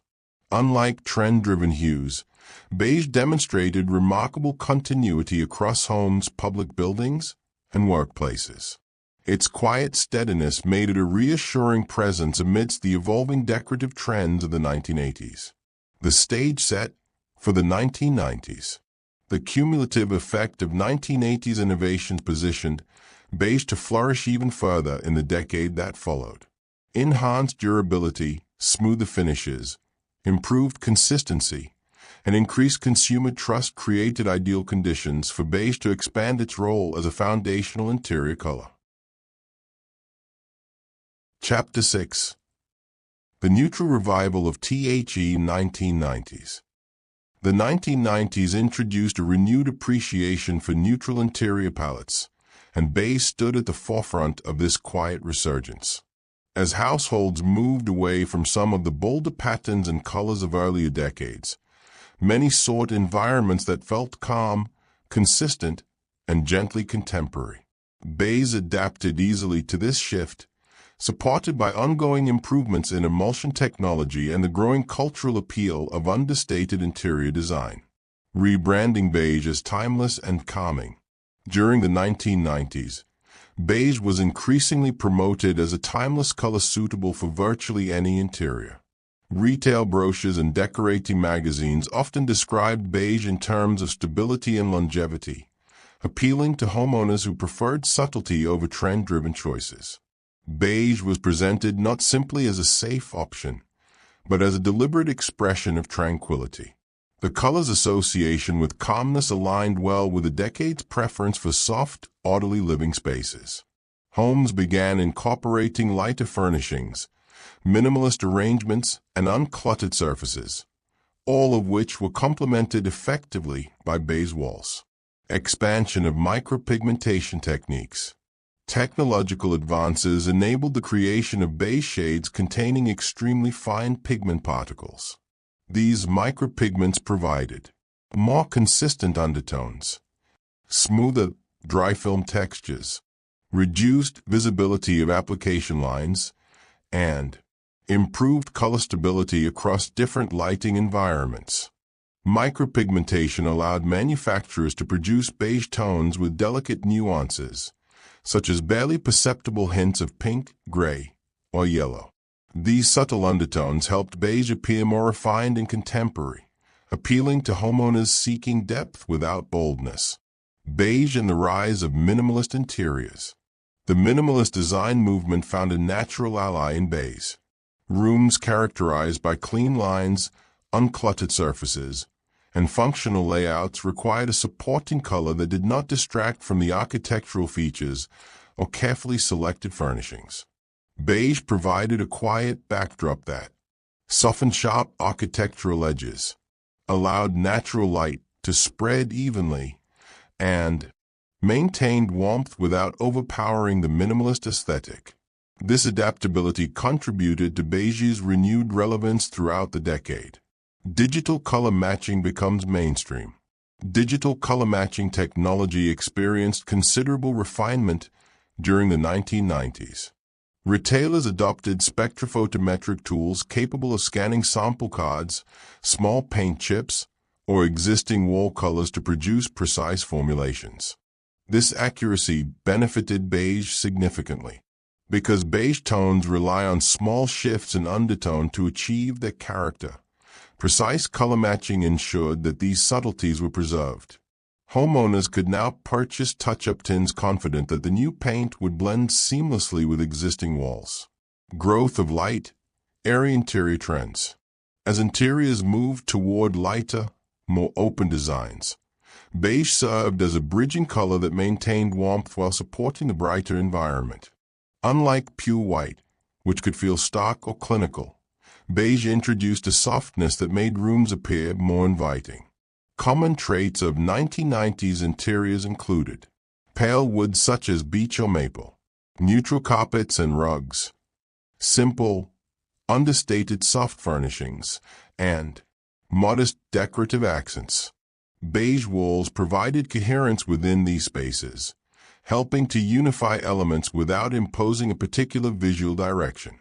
Beige in rental and commercial markets. Rental properties continued to favor beige throughout the decade due to its broad appeal among prospective tenants, compatibility with varied furnishing styles, ability to remain relevant across multiple decorating cycles, and minimal demand for touch-ups or repainting.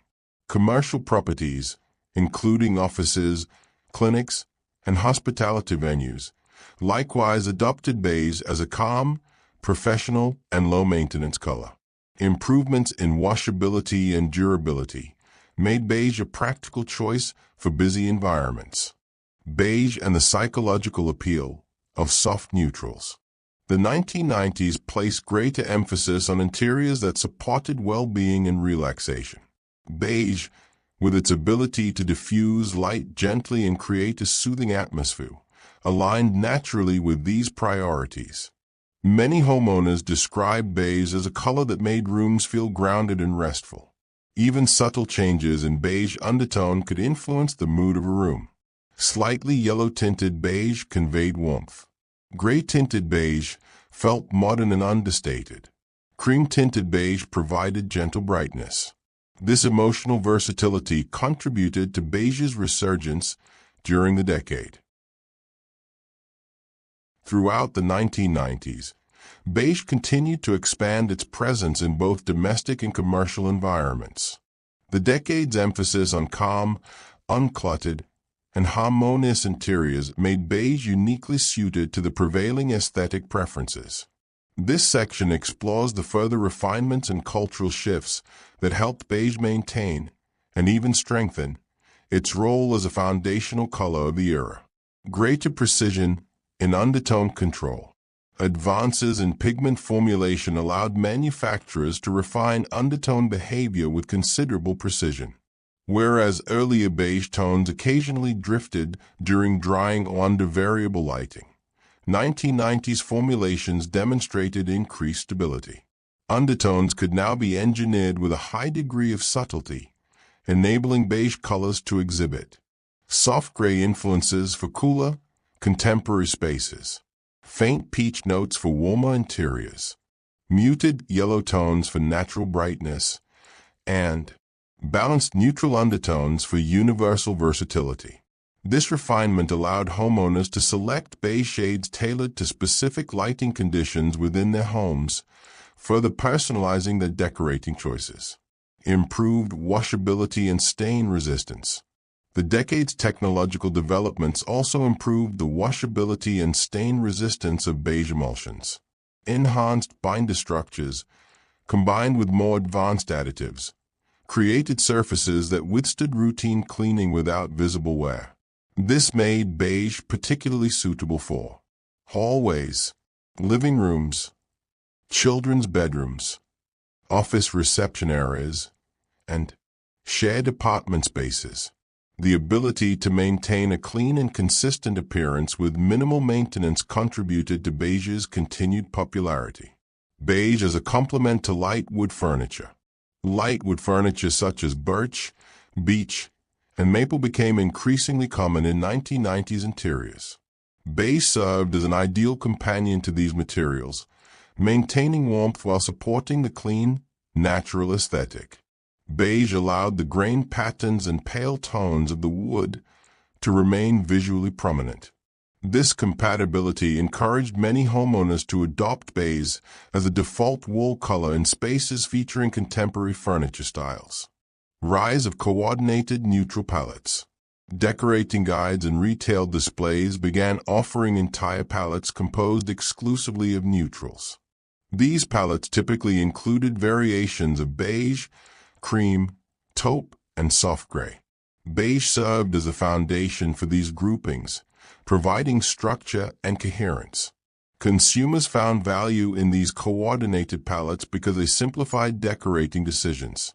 Beige anchored the overall scheme, allowing for small accent colors or textures to be introduced without disrupting harmony. Beige in home staging and real estate presentation. As real estate marketing became more sophisticated, home staging grew in popularity. Beige played a central role in this practice. Stage homes featuring beige walls appeared. Spacious, tidy, neutral, and adaptable to various personal styles. Buyers could more easily visualize their own furnishings in rooms painted beige, resulting in faster and more favorable sales outcomes. This reinforced beige's reputation as a color that signaled both practicality and potential. Expansion of digital and printed color resources.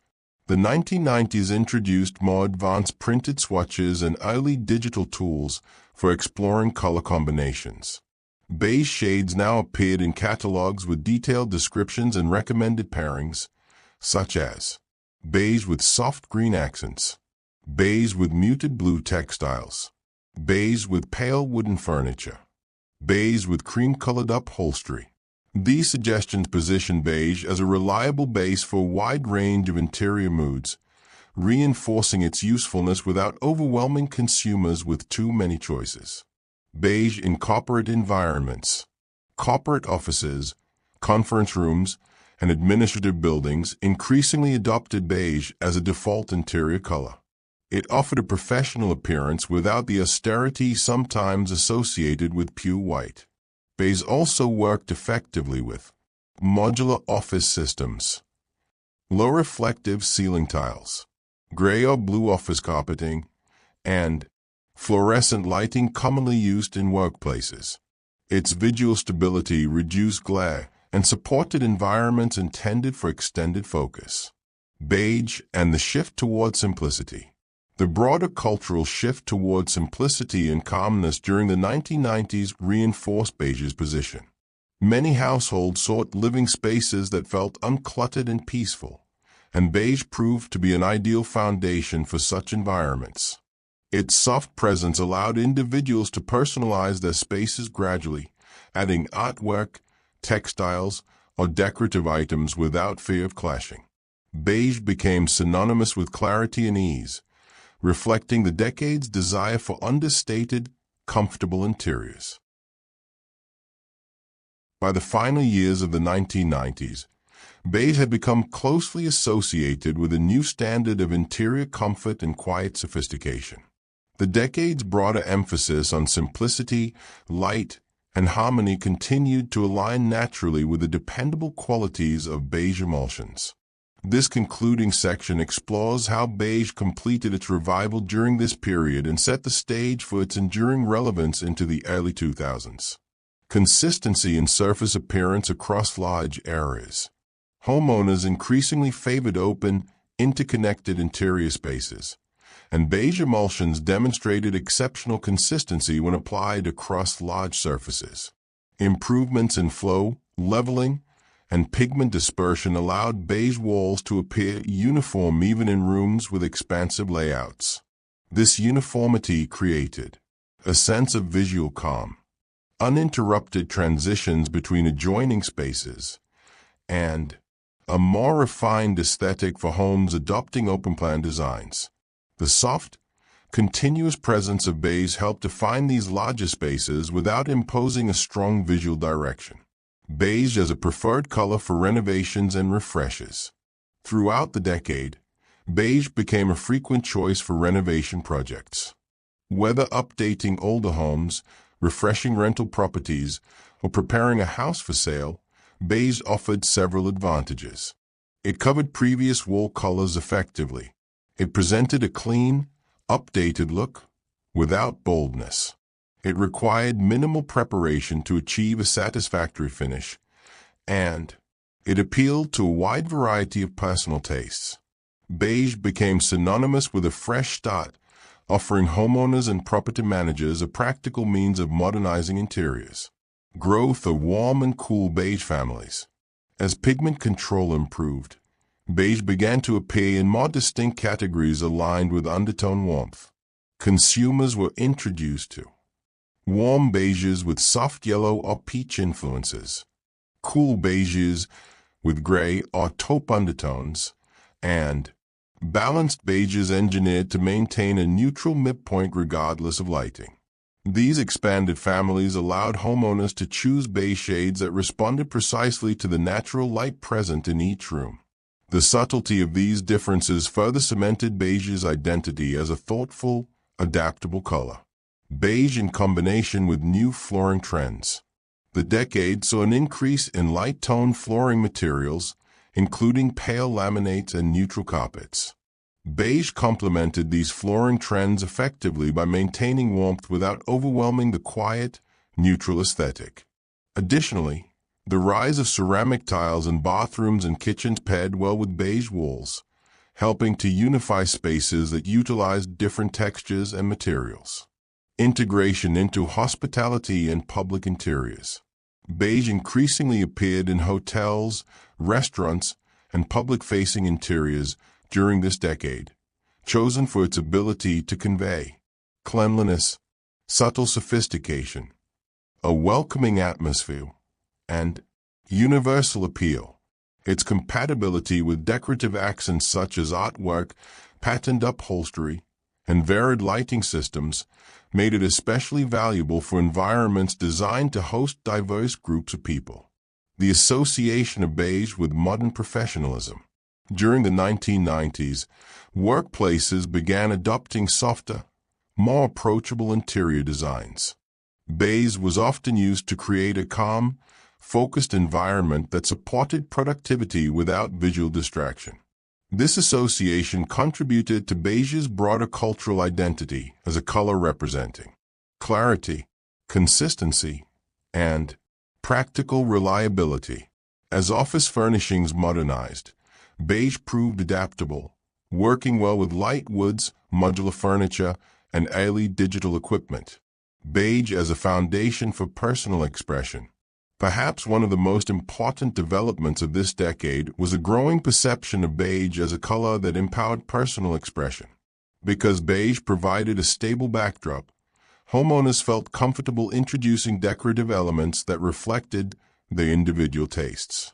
Whether adding artwork, colored cushions, patterned rugs, or accent furniture, beige allowed these items to become focal points without competing with them. This sense of freedom contributed to beige's broad appeal among a generation seeking to personalize their living environments with ease. Beige at the edge of a new century. As the 1990s drew to a close, beige stood firmly established as a color that offered both emotional warmth and practical reliability. Its revival during the decade was not driven by dramatic trends, but by its alignment with cultural shifts favoring calmness, simplicity, and understated design. This stable foundation positioned beige to continue its prominence into the early years of the 2000s, when new technological developments and stylistic preferences would further shape its evolution. Chapter 7. The Move Toward Modern Emulsions, 2000 TOTW-2004. The early 2000s marked a transitional period in the development of beige emulsion paints. While beige had already established itself as a long-standing favorite in both domestic and commercial interiors, New technological priorities began to influence the way emulsions were formulated, marketed, and applied. These years introduced improvements in durability, environmental responsibility, and color fidelity, shaping beige into its modern, highly stable form. Advancements in washability and stain resistance. As consumers sought paints capable of withstanding increasingly busy lifestyles, manufacturers refined the durability of beige emulsions. Specific enhancements included stronger polymer networks, improved binders designed to resist repeated cleaning, and additives that reduced surface wear. Walls painted in beige during this period were better equipped to resist everyday marks, fingerprints, and minor scuffs. Washable finishes became standard rather than premium, making beige a practical choice for homes with children, pets, or high levels of foot traffic. Focus on smooth, consistent surface uniformity. Modern emulsions of the early 2000s were engineered to deliver smoother finishes with minimal surface inconsistencies. Improvements in flow and leveling agents allowed beige emulsions to settle evenly after application, reducing visible lines between roller sections or brush strokes. This refinement benefited large, open interior spaces, an increasingly popular architectural trend at the time. Beige walls in such spaces appeared consistent from corner to corner, evenly toned under varied lighting conditions, and visually calming due to the absence of texture disruptions. Influence of home makeover television and media. The early 2000s saw a surge in home improvement programming, both on television and in printed media. These programs frequently emphasized neutral palettes, with beige featured prominently as a versatile, broadly appealing choice. Beige was often recommended for creating a fresh canvas for new homeowners, appealing to a wide audience during property sales, supporting feature walls in strong colors, and complementing modern furnishings with chrome, gloss, and pale wood. This media influence helped reinforce beige's status as a contemporary, reliable color. Beige and transitional interior styles. As the decade progressed, interior design moved toward transitional styles, a balanced combination of traditional and modern elements. Beige worked particularly well in these environments due to its ability to harmonize a variety of materials, such as light and medium-toned woods, brushed metals, warm textiles, gloss paneling, and soft leather furnishings. Beige provided continuity across interiors that blended classic shapes with modern lines, helping rooms feel cohesive even when incorporating diverse influences. Growing popularity of grays variants. An important trend of the early 2000s was the emergence of grays, a balanced blend of beige and gray. These tones responded to shifts in consumer preference towards cooler neutrals while maintaining beige's warmth and accessibility. Grayish variants offered modern, understated elegance, compatibility with stainless steel appliances and minimalist decor, and greater versatility in lighting conditions. Although grays did not replace traditional beige, it expanded the neutral palette and encouraged manufacturers to refine pigment combinations to create more nuanced tones. Environmentally conscious formulations. Environmental considerations began to influence paint manufacturing in meaningful ways. Regulations encouraged reductions in volatile organic compounds, prompting the development of low VOC and zero VOC beige formulations. These new emulsions were designed to minimize odor, reduce chemical emissions, and improve indoor air quality. Beige remained a popular choice for nurseries, bedrooms, and communal living spaces as these concerns became more widely understood. Stable color under multiple lighting conditions. Advances in pigment engineering allowed beige tones to remain more consistent under different lighting environments, including warm incandescent bulbs, early compact fluorescent lighting, and increased use of natural light through larger windows. This stability made beige a dependable choice for homes adopting mixed lighting schemes, especially in open-plan layouts. Growth in color sampling methods. Manufacturers introduced peel-and-stick sample patches and small tester pots, allowing homeowners to preview beige shades directly on their walls. These tools offered greater accuracy than printed swatches, helping consumers compare undertones in real-time lighting. The availability of accurate samples reduced uncertainty and encouraged more people to choose beige without concerns about unexpected shifts in tone after drying. During the early years of the 2000s, beige emulsions continued to evolve in ways that reflected both the technical progress of the industry and the shifting expectations of consumers.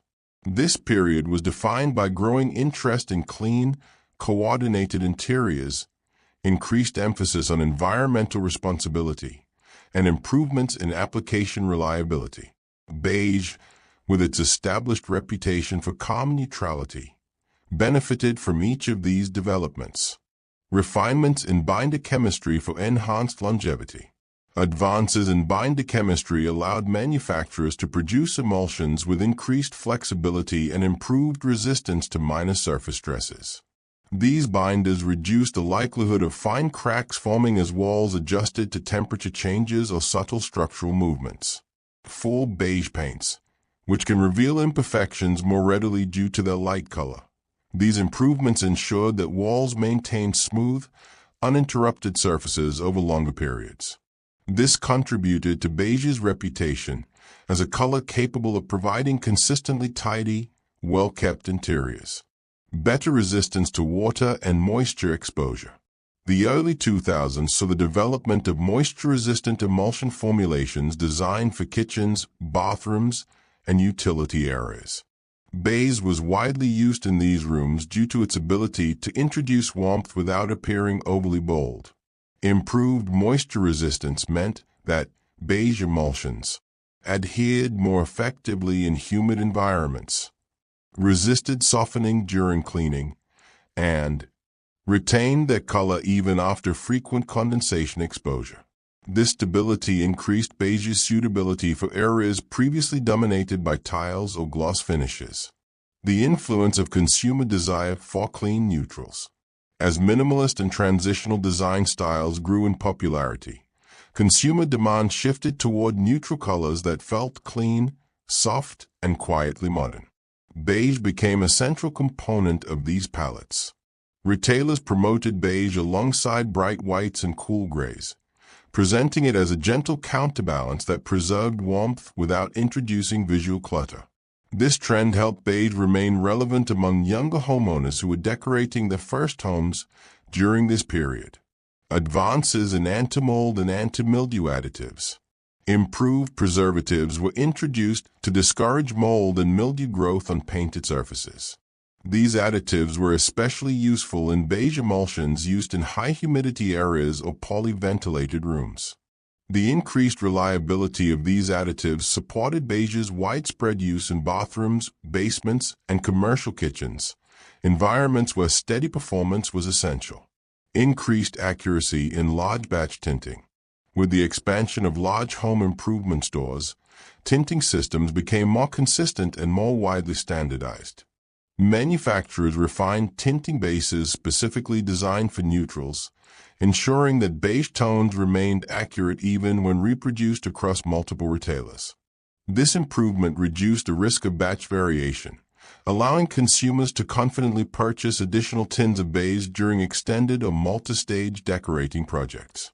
Consistency became a defining characteristic of beige during these years. The subtle introduction of cooler beige and warm beige divisions.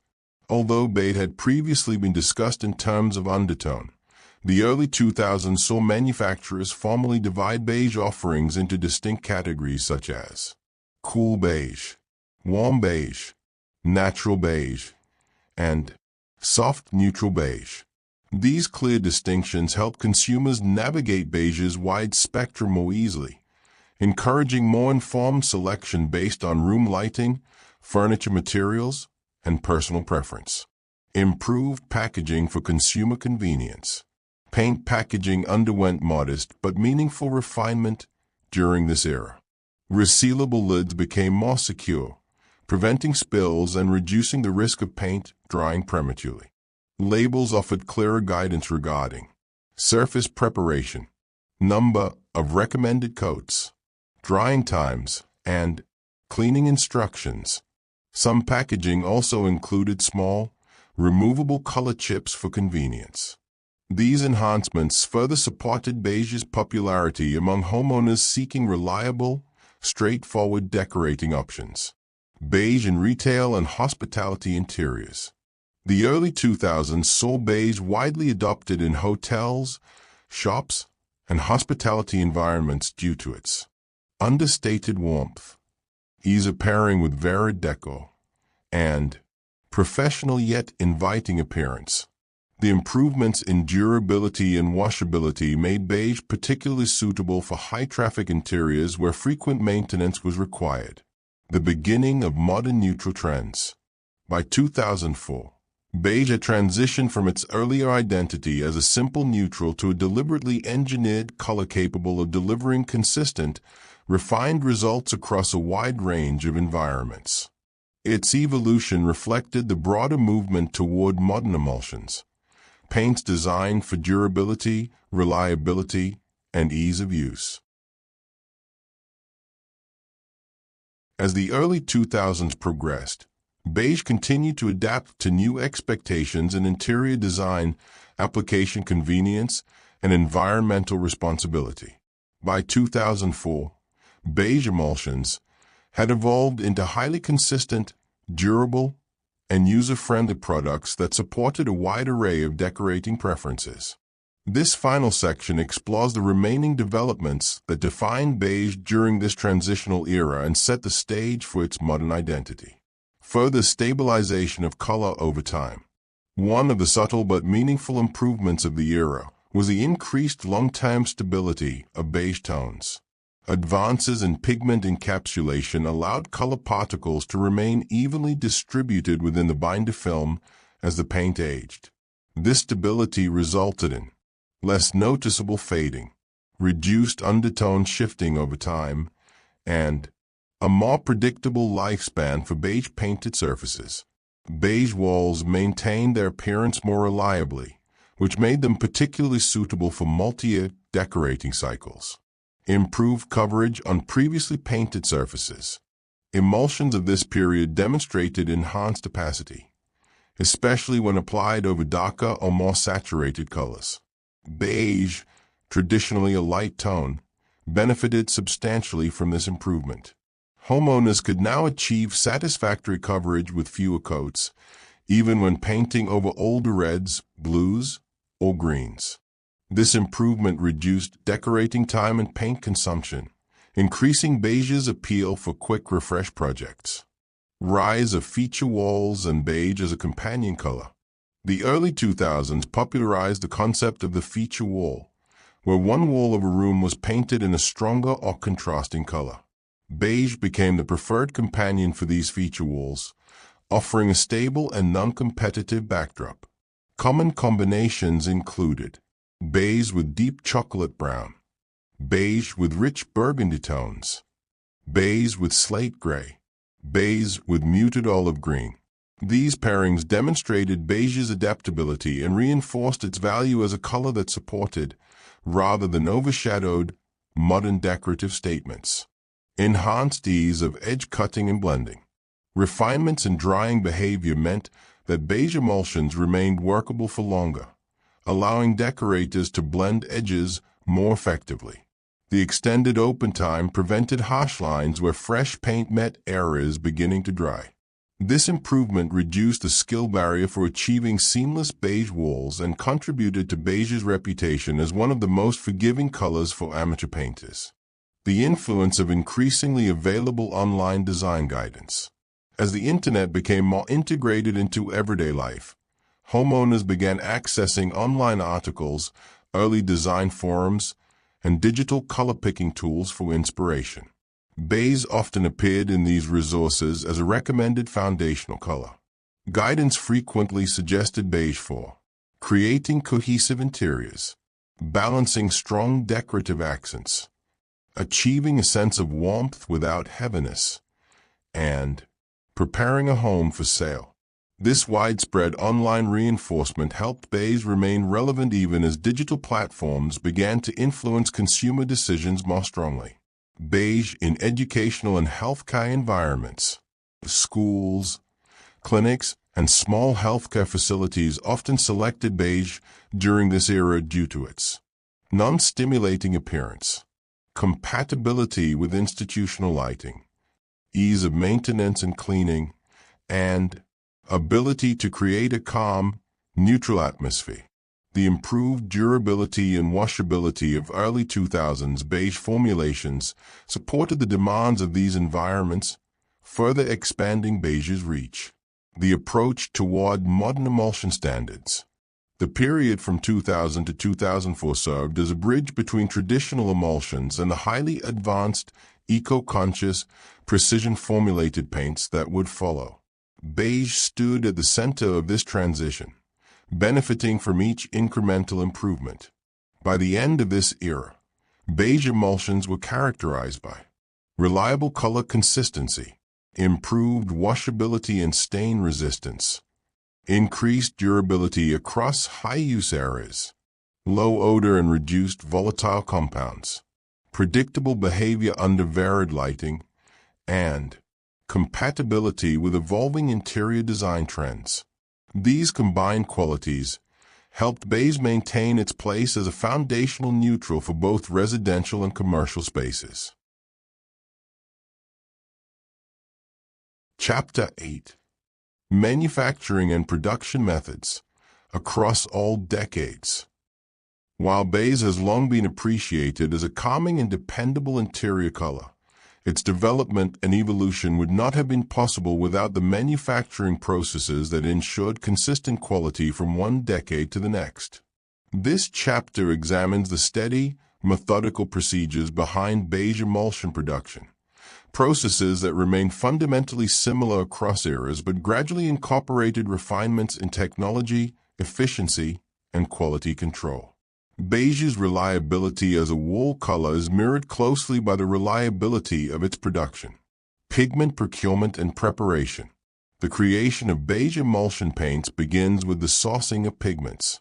Although different pigment combinations are used to produce various undertones, the fundamentals remain largely consistent across decades. Common pigments include titanium dioxide for opacity and brightness, yellow iron oxide for warmth, red iron oxide for subtle accents, and small quantities of black or gray pigments for depth. These pigments are supplied in powdered form, typically with carefully controlled granularity. Prior to mixing, pigments undergo inspection to ensure they meet the manufacturing standards for purity, moisture content, and particle size. Pigment grinding refined significantly over time.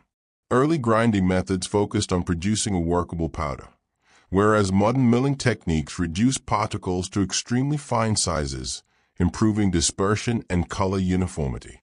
This fine milling is essential for beige, whose subtlety requires even distribution of pigment to prevent streaking or tonal variation. Binder selection and preparation. The binder is responsible for forming the paint film once the water evaporates. Binders evolved over the decades, transitioning from early polyvinyl acetate blends to more advanced acrylic and vinyl acrylic copolymers. Before mixing begins, binder emulsions are checked for viscosity, particle size distribution, stability under agitation, and compatibility with pigments and additives. Although binder chemistry evolved substantially over time, the manufacturing process consistently required careful handling to maintain the integrity of the emulsion. Proper binder preparation ensures that the final beige paint adheres to walls evenly and forms a durable, reliable coating. Large-scale mixing procedures. Production typically takes place in large stainless steel vessels equipped with industrial stirrers capable of maintaining steady rotational speeds. The order in which ingredients are introduced is crucial. A standard sequence includes 1. Adding water and early stage additives. 2. Incorporating the binder. 3. Gradually introducing pigments. And 4. Blending in surfactants, thickeners, and stabilizers. Pigments are introduced slowly to prevent clumping. The mixture is stirred continuously to ensure that each pigment particle becomes enveloped by the binder. This stage requires consistent monitoring, as improper blending can cause beige emulsions to dry unevenly or exhibit unwanted texture. Temperature control is also important. Excessive heat can destabilize the emulsion, while low temperatures may lead to increased viscosity. Although modern facilities feature automated climate controls, earlier decades relied on manual observation and adjustment to maintain appropriate mixing conditions. Surfactant integration. Surfactants reduce the surface tension between pigment particles and the binder, allowing pigments to disperse evenly throughout the mixture. This is especially important for beige, which depends heavily on uniform dispersion to maintain consistent color. Across the decades, surfactant technology evolved considerably. Early surfactants were limited in their ability to stabilize pigments, whereas modern variants facilitate extremely fine dispersion. Regardless of era, surfactants were always added at precise stages in the mixing process to ensure their effectiveness. Additive introduction and adjustment. Additives fulfill a range of roles, including preventing foam formation, increasing viscosity, improving washability, enhancing resistance to mold, adjusting drying times, and supporting film formation. The quantities required depend on the decade, the formulation, and the intended use of the paint. Regardless of the time period, additive introduction required careful measurement to avoid disrupting the balance of the emulsion. Beige emulsions benefited particularly from the controlled use of thickeners, which prevented sagging and contributed to smooth application. Batch stability testing. Before a batch proceeds to packaging, it undergoes several quality checks. Technicians extract small samples from the mixing vessel and examine the paint for color accuracy compared to a master swatch, viscosity consistency, smoothness of texture, stability under agitation, and uniform pigment distribution. These tests, performed regardless of decade, ensure that beige emulsions behave predictably when applied by consumers or professionals. Stability testing plays an essential role in maintaining beige's reputation for uniformity and reliability. Manufacturing beige emulsion paints involves a sequence of carefully controlled processes designed to ensure uniformity, stability, and dependable performance. While technological advancements refined these steps over the decades, the underlying principles remained remarkably consistent.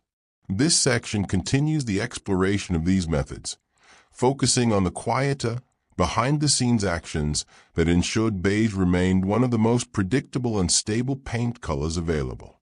Quality control through visual and instrumental assessment. Once preliminary mixing is complete, manufacturers employ a combination of visual and instrumental assessments to verify color accuracy. Visual inspections involve comparing freshly mixed beige samples to established reference panels in controlled lighting conditions. Instrumental methods include spectrophotometric measurements, which evaluate color according to precise numerical values. These values allow technicians to verify that undertones remain consistent, pigment ratios have been correctly maintained, and the overall shade aligns with the established standard. While early decades relied primarily on the trained eyes of technicians, later years incorporated more refined instruments that reduced the likelihood of human error. Regardless of the era, these assessments played a central role in ensuring beige retained its dependable character from batch to batch. Adjustment of batches to match reference standards. When a batch exhibits minor deviations from the target shade, technicians make careful adjustments. These may include adding small increments of tinting pigment, additional binder to improve film formation, or water to bring viscosity back within the acceptable range. The adjustment process requires patience and precision, as beige's subtle nature makes even small changes noticeable. Once adjustments are complete, the batch is stirred again, retested, and confirmed before packaging can begin. Filtering and aeration. Before filling tins or containers, the emulsion passes through fine filters designed to remove contaminants or oversized particles. Filtering ensures that the beige emulsion remains smooth when applied and reduces the risk of debris causing visible imperfections on walls. Aeration is another crucial step. During mixing, it may become trapped within the emulsion, forming small bubbles. These bubbles can cause inconsistencies in film formation. To prevent this, the paint is allowed to rest or is processed through equipment that eliminates trapped air, helping beige emulsions dry to a uniform, consistent finish. Filling, sealing, and labeling. Beige emulsions are then transferred to filling lines. Tins, buckets, or containers move beneath automated nozzles that dispense measured quantities of paint. The filling process evolved significantly across decades but maintained several key priorities: accuracy of fill volume, cleanliness of container edges, and secure sealing to prevent drying or contamination. Once sealed, containers are labeled. Labels consistently include the color name, batch number, safety information, application instructions, and recommended surface preparation steps. Throughout the decades, beige emulsions often featured descriptive names that reflected their undertones or intended use, contributing to beige's accessible and reliable identity. Storage and curing of finished stock. After packaging, beige emulsions are stored under controlled conditions. Temperature and humidity are monitored to prevent thickening, separation, or premature degradation. Although modern formulations tolerate a wider range of conditions, early emulsions required more careful oversight. Storage stability remained critical, as beige's popularity meant that significant quantities were typically held in warehouses and distribution centers. Manufacturers relied on routine inspections to ensure that stored batches maintained consistency over time. Distribution to retailers and contractors. From storage facilities, beige emulsions move through distribution channels to retailers, wholesalers, and professional decorators. A stable supply chain ensures that beige remains readily available, supporting its status as a commonly recommended and frequently repurchased color. As beige's popularity increased over the years, manufacturers created dedicated production schedules to maintain stock levels. This steady logistical rhythm allowed consumers to rely on beige as a consistent option for routine redecorating or large-scale renovation projects. Feedback loops and gradual refinements. One of the defining characteristics of beige emulsion manufacturing is the incremental improvement introduced over time. Technicians, decorators, and consumers provided feedback that manufacturers used to refine formulas. Adjustments typically focused on improving flow and leveling, enhancing durability and scrub resistance, moderating odor and emissions, refining undertones, and improving compatibility with a wider range of surfaces. These refinements happen so steadily and subtly that most consumers experience them simply as beige paints becoming easier to use and more reliable with each passing decade. Consistency as the central principle. Across all eras, the primary goal of beige emulsion manufacturing remained the same: consistency. Beige was valued because it was dependable, predictable, and capable of delivering uniform results. Manufacturing processes, no matter how complex, ultimately served this fundamental purpose. The production of beige emulsion paints has always depended on steady, methodical processes designed to maintain quality and uniformity. While earlier decades relied more heavily on manual labor and visual judgment, later years introduced automation and precision instruments. Yet despite these changes, the core objective remained constant: to create beige emulsions that behaved predictably and produced calm, even finishes. This final section explores the concluding aspects of manufacturing and the quiet continuity that defines beige production across time. Environmental controls and regulation compliance. As environmental concerns gained prominence, manufacturers incorporated measures to ensure compliance with evolving regulations. These adjustments influenced how beige emulsions were formulated, stored, and transported. Common environmental considerations included reduction of volatile organic compounds, responsible disposal of waste materials, increased use of water-based technologies, and safer handling and storage of raw ingredients. Although these modifications did not fundamentally change the appearance of beige paints, they contributed to safer, more sustainable production methods. Regulators required consistent documentation, prompting manufacturers to refine their processes without altering beige's established characteristics. Automation in the mixing and filling stages. By the late 20th century and into the early 2000s, automation became increasingly common in paint factories. Computer-controlled mixers adjusted speeds, monitored viscosity, and maintained temperature consistency throughout the blending process. Automated filling lines ensured precise volumes in every container, cleaner container rims and lids, and faster throughput to meet growing demand. This automation improved efficiency and reduced human error. Beige emulsions, whose subtle tones rely heavily on precision, benefited greatly from the improved consistency provided by automated systems. The evolution of batch tracking and traceability.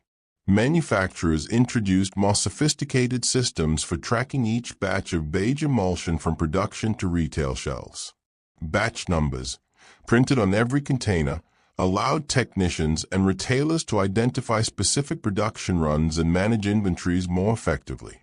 This traceability supported quality assurance audits, improved customer service responses, accurate handling of returns, and quick isolated corrections if a batch displayed an unexpected issue. The traceability systems, though largely unnoticed by consumers, ensured that beige maintained its reputation as a thoroughly dependable product. Packaging innovations and consumer ease of use. Over the decades, manufacturers introduced small refinements to packaging that improved consumer experience without altering the fundamental nature of the paint. These innovations included sturdier handles for easier lifting, resealable lids with improved grip, clearer printed instructions, and more informative drying time descriptions. While modest, these changes helped encourage wide-ranging consumer confidence. Many homeowners appreciated the clarity and simplicity that accompanied beige emulsions, reinforcing their popularity in both professional and domestic contexts. Transport and handling across distribution networks. The movement of beige emulsions through distribution channels required careful handling to prevent damage, separation, or freezing. Transport vehicles with climate control became more common, reducing risks associated with temperature extremes. Warehouses stored beige emulsions in conditions designed to prevent settlement of pigments, preserve viscosity levels, and maintain the structural integrity of containers. These steady, behind-the-scenes measures preserved paint quality throughout the supply chain, ensuring that consumers encountered beige emulsions at their optimal condition. Routine revisions to master formulas. Throughout the decades, manufacturers maintained master formulas, reference guides containing exact ingredient ratios for each shade of beige. These formulas were periodically reviewed and updated to incorporate better pigments, improved additives, or new binders while maintaining the color's established appearance. Each revision required extensive testing to confirm visual consistency with previous batches, unchanged undertone behavior, and compatibility with existing tinting systems. These careful revisions ensured beige evolved technically without appearing to change visually, preserving the continuity that consumers valued. Beige as a benchmark color in manufacturing. Due to its subtlety, beige became a benchmark against which manufacturers tested their processes. If beige emulsions displayed consistent appearance and behavior, other colors produced on the same equipment were expected to perform well also. Beige, therefore, served not just as a popular consumer product, but as an internal standard for production reliability. This unique role further contributed to its enduring stability and widespread trustworthiness. Consistency across eras as a defining legacy. Despite the introduction of new technologies, changing consumer preferences, and evolving environmental regulations, beige emulsion production remained anchored in predictability and precision. The processes described across this chapter highlight a steady commitment to maintaining beige's quiet dependability. Whether produced in small facilities in earlier decades or in modern, automated factories, beige emulsions consistently reflected the same core principles: uniformity, stability, ease of application, and reliability across environments. Chapter 9. Cultural and Economic Influences on Beige Popularity. Beige has maintained an enduring presence in interior spaces not simply because of its technical reliability but also due to the cultural, economic, and social forces that shaped decorating habits across multiple decades. Its widespread use reflects a combination of practical considerations, aesthetic preferences, and shifting societal values. This chapter explores how these influences contributed to beige's sustained popularity and its emergence as one of the most recognizable neutral colors of the modern era. The economic appeal of a universally acceptable color. From an economic standpoint, beige proved advantageous for both manufacturers and consumers. Its broad appeal allowed retailers to stock fewer color variants while still satisfying a wide range of preferences.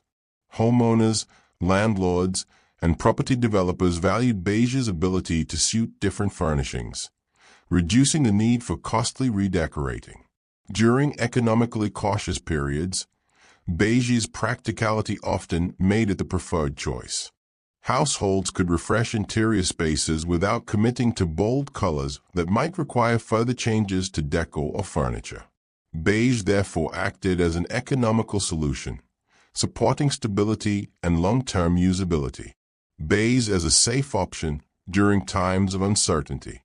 Periods of economic or social uncertainty often encouraged more conservative decorating styles.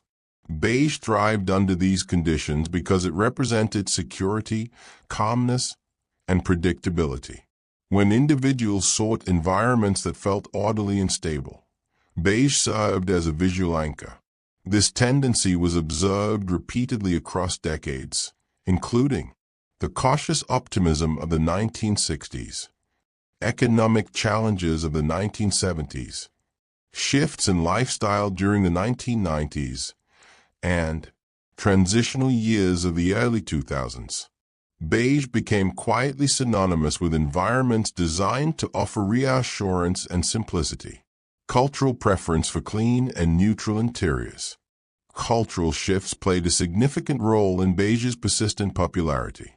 As interior design moved towards clean lines, uncluttered arrangements, and subtle color schemes, beige emerged as a natural companion to these preferences. Several cultural influences reinforced this shift. The rise of minimalist living, increased interest in neutral palettes, the desire for visually restful homes, and trends favoring understated sophistication. Beige offered a dependable foundation upon which these cultural trends could be expressed. Influence of media, advertising, and retail displays. Magazines, television programs, and later online platforms played a significant role in shaping decorating habits. Retail displays frequently presented beige as a standard choice for move-in-ready interiors, professionally staged showrooms, sample rooms in home improvement stores, and demonstration spaces in design catalogs. The consistency with which beige appeared in these contexts reinforced its identity as a reliable and universally compatible color. Advertising often emphasized beige's qualities such as warmth without boldness, neutrality without coldness, versatility across styles, and suitability for family homes. These messages encourage consumers to view beige as a responsible and stable choice. Growth of the property market and demand for neutrality.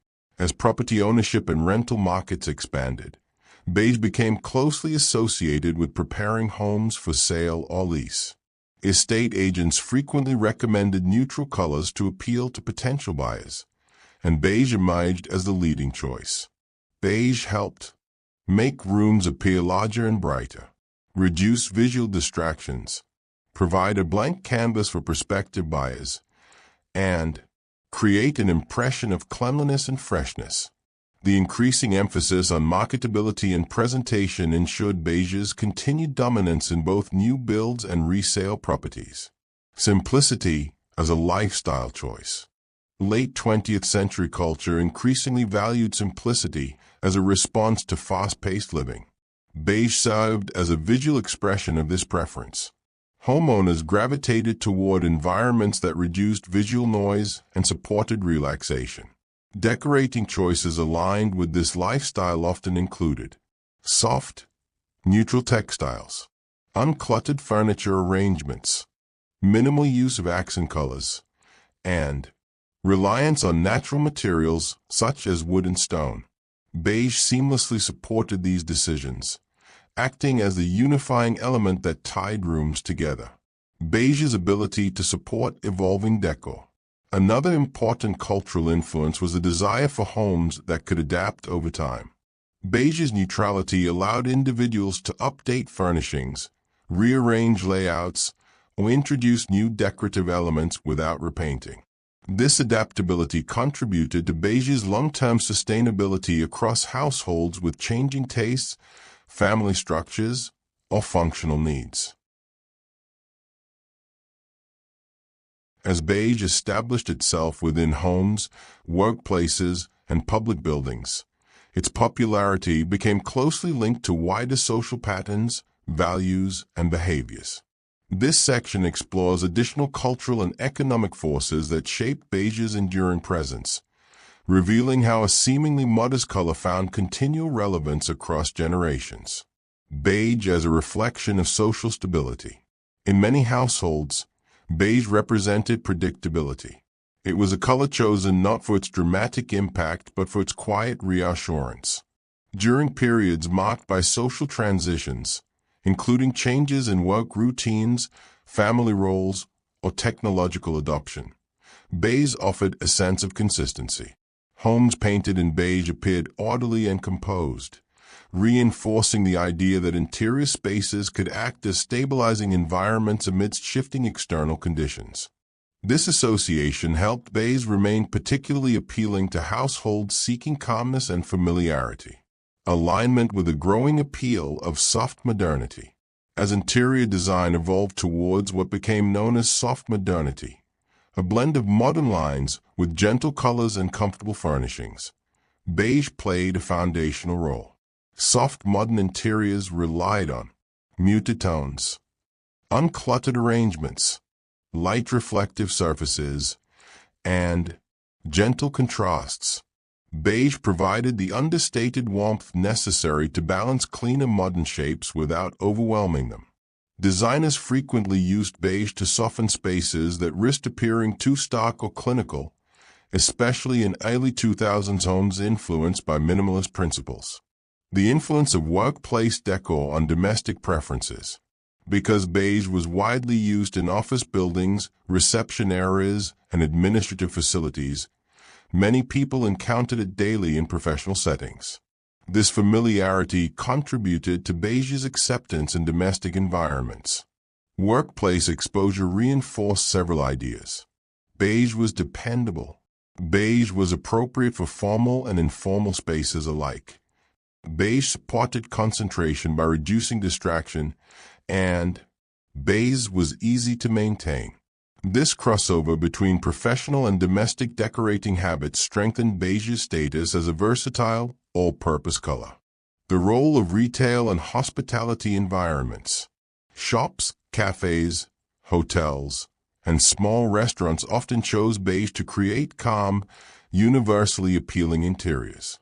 These public environments exposed large numbers of people to beige in a context designed to feel inviting and comfortable. Retailers leveraged beige's neutrality to highlight merchandise without visual conflict, present a sense of cleanliness and organization, and appeal to customers with varied aesthetic tastes. Because retail environments were widely photographed and often emulated, their reliance on beige helped shape broader public perceptions of what contemporary interiors should look like. Beige as a transitional color during life changes. Beige frequently served as a default choice during key life transitions, such as moving into a first home, preparing a nursery, updating a family home, downsizing, or preparing a property for sale. Because beige required minimal planning and matched a wide range of furnishings, it offered stability at times when individuals were adapting to new routines or living conditions. Beige and the rise of multipurpose rooms. As homes increasingly featured rooms that served multiple functions, such as combined living and dining areas, home offices, and flexible family spaces, beige provided a neutral foundation capable of supporting various uses. Rooms painted in beige could adapt more easily to changing purposes. For example, a beige dining room could transition into a study. A beige guest room could serve as a hobby space. A beige living room could incorporate evolving furniture arrangements. This adaptability aligned with modern lifestyles, which often required interiors to function in versatile ways. Economic considerations for developers and landlords. Property developers and landlords valued beige for its ability to appeal to a wide audience while reducing the likelihood of repainting between tenants or buyers. Neutral interiors help properties appear move-in ready, minimize the need for decorative negotiation, and present a clean, unified aesthetic. This widespread professional use reinforced beige's association with practicality and low maintenance. Beige's reputation as a non-polarizing color. Unlike bold colors that could inspire strong preferences or aversions, beige seldom elicited negative reactions. This neutrality made beige especially suitable for shared living environments or spaces with multiple occupants. In student housing, rental apartments, and shared offices, beige provided a color that all parties could accept, reducing the potential for disagreement or the need for compromise. Cultural preference for softer visual environments. As visual culture became increasingly busy, with digital screens, advertising, and rapid information flow, many individuals sought quieter, less stimulating home environments. Beige supported this desire by offering a color that softened visual noise and encouraged a sense of calmness. Its gentle presence allowed interiors to feel grounding amid the increasing complexity of modern life. By the time beige had become firmly embedded in both residential and commercial interior design, its continued popularity owed as much to cultural patterns and lifestyle preferences as to its technical reliability.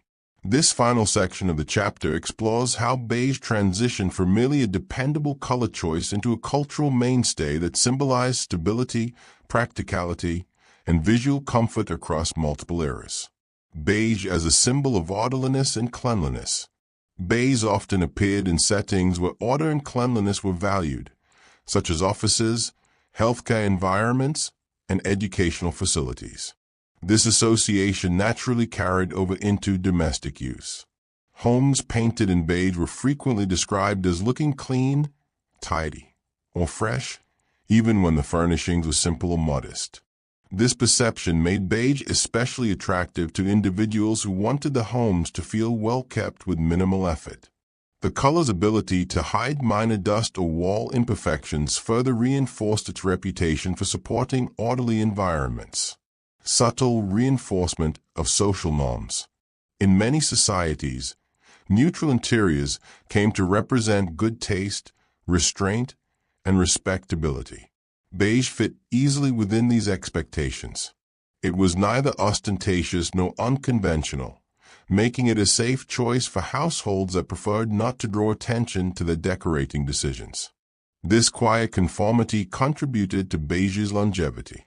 Even as interior design trends shifted dramatically, beige remained socially acceptable, a dependable backdrop that aligned with widely shared expectations about what homes and workplaces should look like. Influence of mass-market furniture and decor retailers. As mass-market furniture retailers expanded throughout the late 20th century and early 2000s, beige became a standard element in showroom displays. Retailers frequently paired beige walls with furniture collections designed in muted colors and simple shapes. These displays influenced consumer assumptions about contemporary living spaces. Shoppers often encountered beige as a default setting for aspirational interiors, reinforcing its association with modern simplicity, affordability, easy coordination, and broad appeal. Because these retailers shaped the tastes of millions, beige's prominence in their displays had a lasting cultural effect. Beige as a backdrop for personal expression. Cultural emphasis increasingly shifted toward personalization in home decor. Individuals sought meaningful artwork, curated collections, or distinctive textiles. Beige supported this trend by offering a neutral foundation that allowed personal items to become focal points. Homes decorated in beige often contained family photographs, travel memorabilia, handmade crafts, patterned rugs, and varied art styles. Beige made it possible to display diverse objects without visual competition, helping people express individuality while maintaining a cohesive environment. Quiet adaptation to regional preferences. While certain regions favored warmer or cooler versions of beige depending on climate, architecture, or local trends, the color adapted smoothly across different cultural contexts. For example, warmer beiges complemented sunny climates by enhancing brightness. Cooler beiges suited coastal regions by pairing well with natural light, and balanced beiges worked effectively in densely populated urban interiors. This adaptability ensured that beige remained relevant across varied geographical landscapes. Sustained preference in multi-generational households. Beige offered a rare advantage in homes shared by multiple generations or households with diverse tastes. Its neutrality made it universally acceptable, reducing the need for compromise. Older occupants appreciated beige's familiarity, while younger occupants valued its compatibility with contemporary furnishings. This intergenerational agreement helped maintain beige's popularity even as households changed structure over time. Beige in public memory and cultural narrative. Over decades, beige became part of the cultural landscape itself. It appeared in countless homes, offices, schools, and public buildings. Because of this ubiquity, it subtly entered the collective memory as a default interior color, a safe return point whenever other trends felt too bold or short-lived. This cultural familiarity contributed to beige's longevity. Even as new neutral tones emerged, such as grayish, taupe, or stone gray, beige retained a stable presence because people understood it and trusted it. The enduring emotional appeal of visual calmness. Finally, beige persisted because it aligned with fundamental human preferences for environments that feel safe, warm, and gently illuminated. The psychological comfort provided by beige supported its continued use even in eras characterized by bold fashion or dramatic decor trends. Its enduring success reflects a simple truth. Beige offers a sense of calmness that many individuals appreciate, particularly in private spaces designed for rest, focus, or family life. Chapter 10. Conclusion: the enduring place of beige emulsion paints. Beige emulsion paints, though seemingly modest in appearance, have played a significant and quietly influential role in shaping interior environments across multiple decades. Their evolution reflects ongoing advancements in chemistry, manufacturing processes, and cultural expectations. This concluding chapter brings together the themes explored throughout the book, highlighting how beige became, and remains, a defining presence in homes, workplaces, and public spaces. Beige as a product of continuous improvement. From early formulations in the mid-20th century to the refined emulsions of the early 2000s, beige benefited from steady enhancements in pigment stability, binder performance, additive reliability, and overall application behavior. Each generation introduced subtle refinements rather than dramatic reinventions. These cumulative improvements ensured that beige emulsions delivered smooth finishes, consistent coverage, and predictable color across a wide range of surfaces. Beige's reputation as a safe, dependable choice did not emerge by accident. It was a result of decades of incremental technical progress. The interplay between beige and cultural trends. Beige adapted gracefully to changing stylistic preferences. Whether paired with the warm-toned interiors of the 1970s, the minimalist styles of the 1990s, or the transitional designs of the early 2000s, beige demonstrated remarkable versatility. This adaptability stems from beige's neutrality. Its understated presence allows it to complement evolving decor trends without becoming outdated. Beige quietly supports patterns, textures, and architectural changes, acting as the foundation upon which new styles can be laid. Economic practicality reinforcing popularity. Beige's widespread use is also closely tied to economic considerations. Homeowners, landlords, and property developers alike recognize beige as a cost-effective solution. It offers broad appeal to diverse tastes, minimal risk of clashing with furnishings, a clean, move-in-ready appearance, and reduced need for frequent repainting. These advantages made beige a practical choice for large-scale projects, rental properties, and spaces intended for resale. Psychological comfort and visual calm. One of beige's most enduring strengths is its ability to create a calm, restful environment. The color provides a sense of assurance, helping rooms feel orderly and soothing. Beige supports relaxation without drawing attention to itself, a trait valued in bedrooms, living spaces, and professional settings. In an increasingly fast-paced world, interiors painted in beige offer visual relief, supporting the human preference for gentle, balanced surroundings. Beige as a marker of continuity. Across decades marked by significant social and technological change, beige remained remarkably stable. Its consistency provided a sense of continuity, connecting different eras of interior design through a shared visual language. Many people associate beige with familiarity and comfort, recalling homes, workplaces, or public buildings encountered throughout their lives. Beige's persistence reflects its ability to remain relevant even as trends shift. Its adaptability allows it to occupy a unique position, timeless yet contemporary, practical yet aesthetically supportive. As we reach the end of this exploration into the development, production, and cultural significance of beige emulsion paints, it becomes clear that beige has earned its place not through boldness or novelty, but through quiet reliability. This final section reflects on beige's unique position in modern interiors and why its presence persists so steadily across time. The subtle strength of consistency. Beige has remained a mainstay of interior decorating because it delivers consistent results. While trends in color often rise and fall, beige offers a level of predictability that appeals across generations.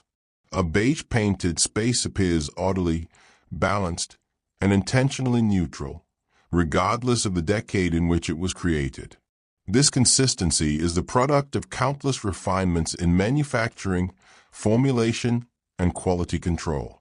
Each incremental improvement contributed to the dependable performance that beige emulsions are known for today. Beige's subtlety requires precision, and the industry has continually adapted to meet that need. Beige as a flexible foundation for evolving lifestyles. Modern living environments often serve multiple purposes, from relaxation to work, from family gatherings to quiet moments of reflection. Beige supports these varied roles without dictating the atmosphere. It recedes gently into the background, allowing furnishings, artwork, or personal items to take prominence. Its flexibility extends beyond domestic spaces.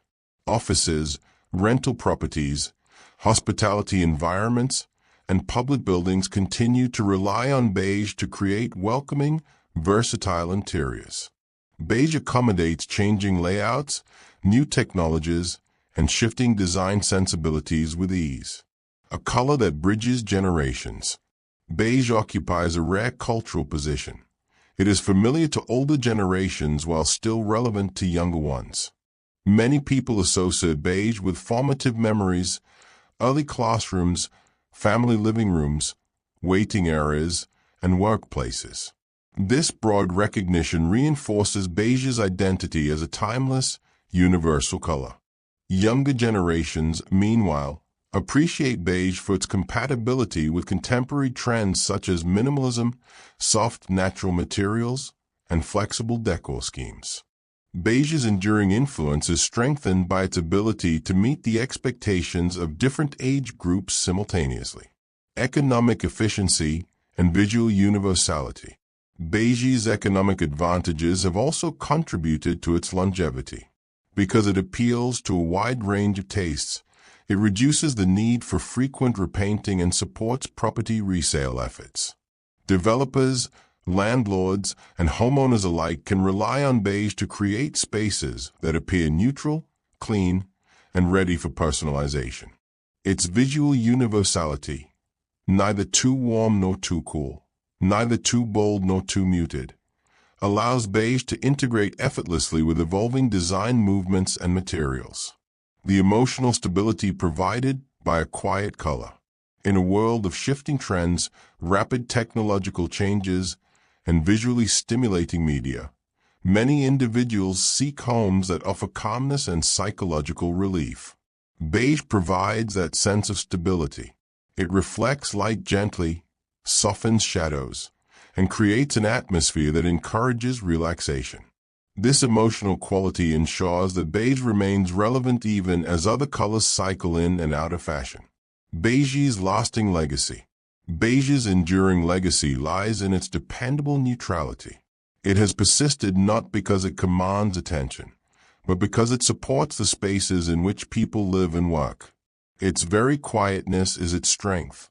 Whether chosen for practical or aesthetic reasons, beige remains a foundational element of interior design, a color that has accompanied generations and will continue to serve future ones. The development of beige emulsion paints reveals a story of steady progress, cultural alignment, and unassuming resilience. Through decades of subtle refinement, beige has demonstrated that even the most understated of colors can shape the character of an environment, providing comfort, clarity, and continuity.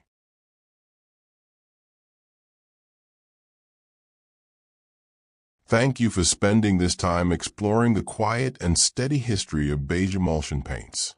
I hope this gentle journey through gradual improvements, subtle formulations, and understated cultural influences has brought you a sense of calm and perhaps even a welcome moment of rest. If you found this story relaxing, or if you enjoyed drifting off to the soft rhythm of slow, uneventful narration, please consider subscribing to Dull Sleep Stories.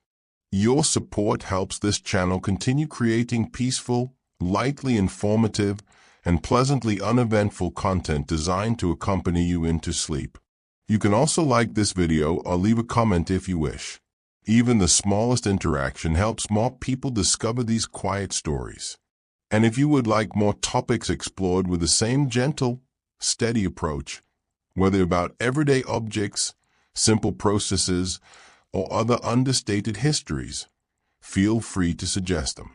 For now, thank you once again for listening.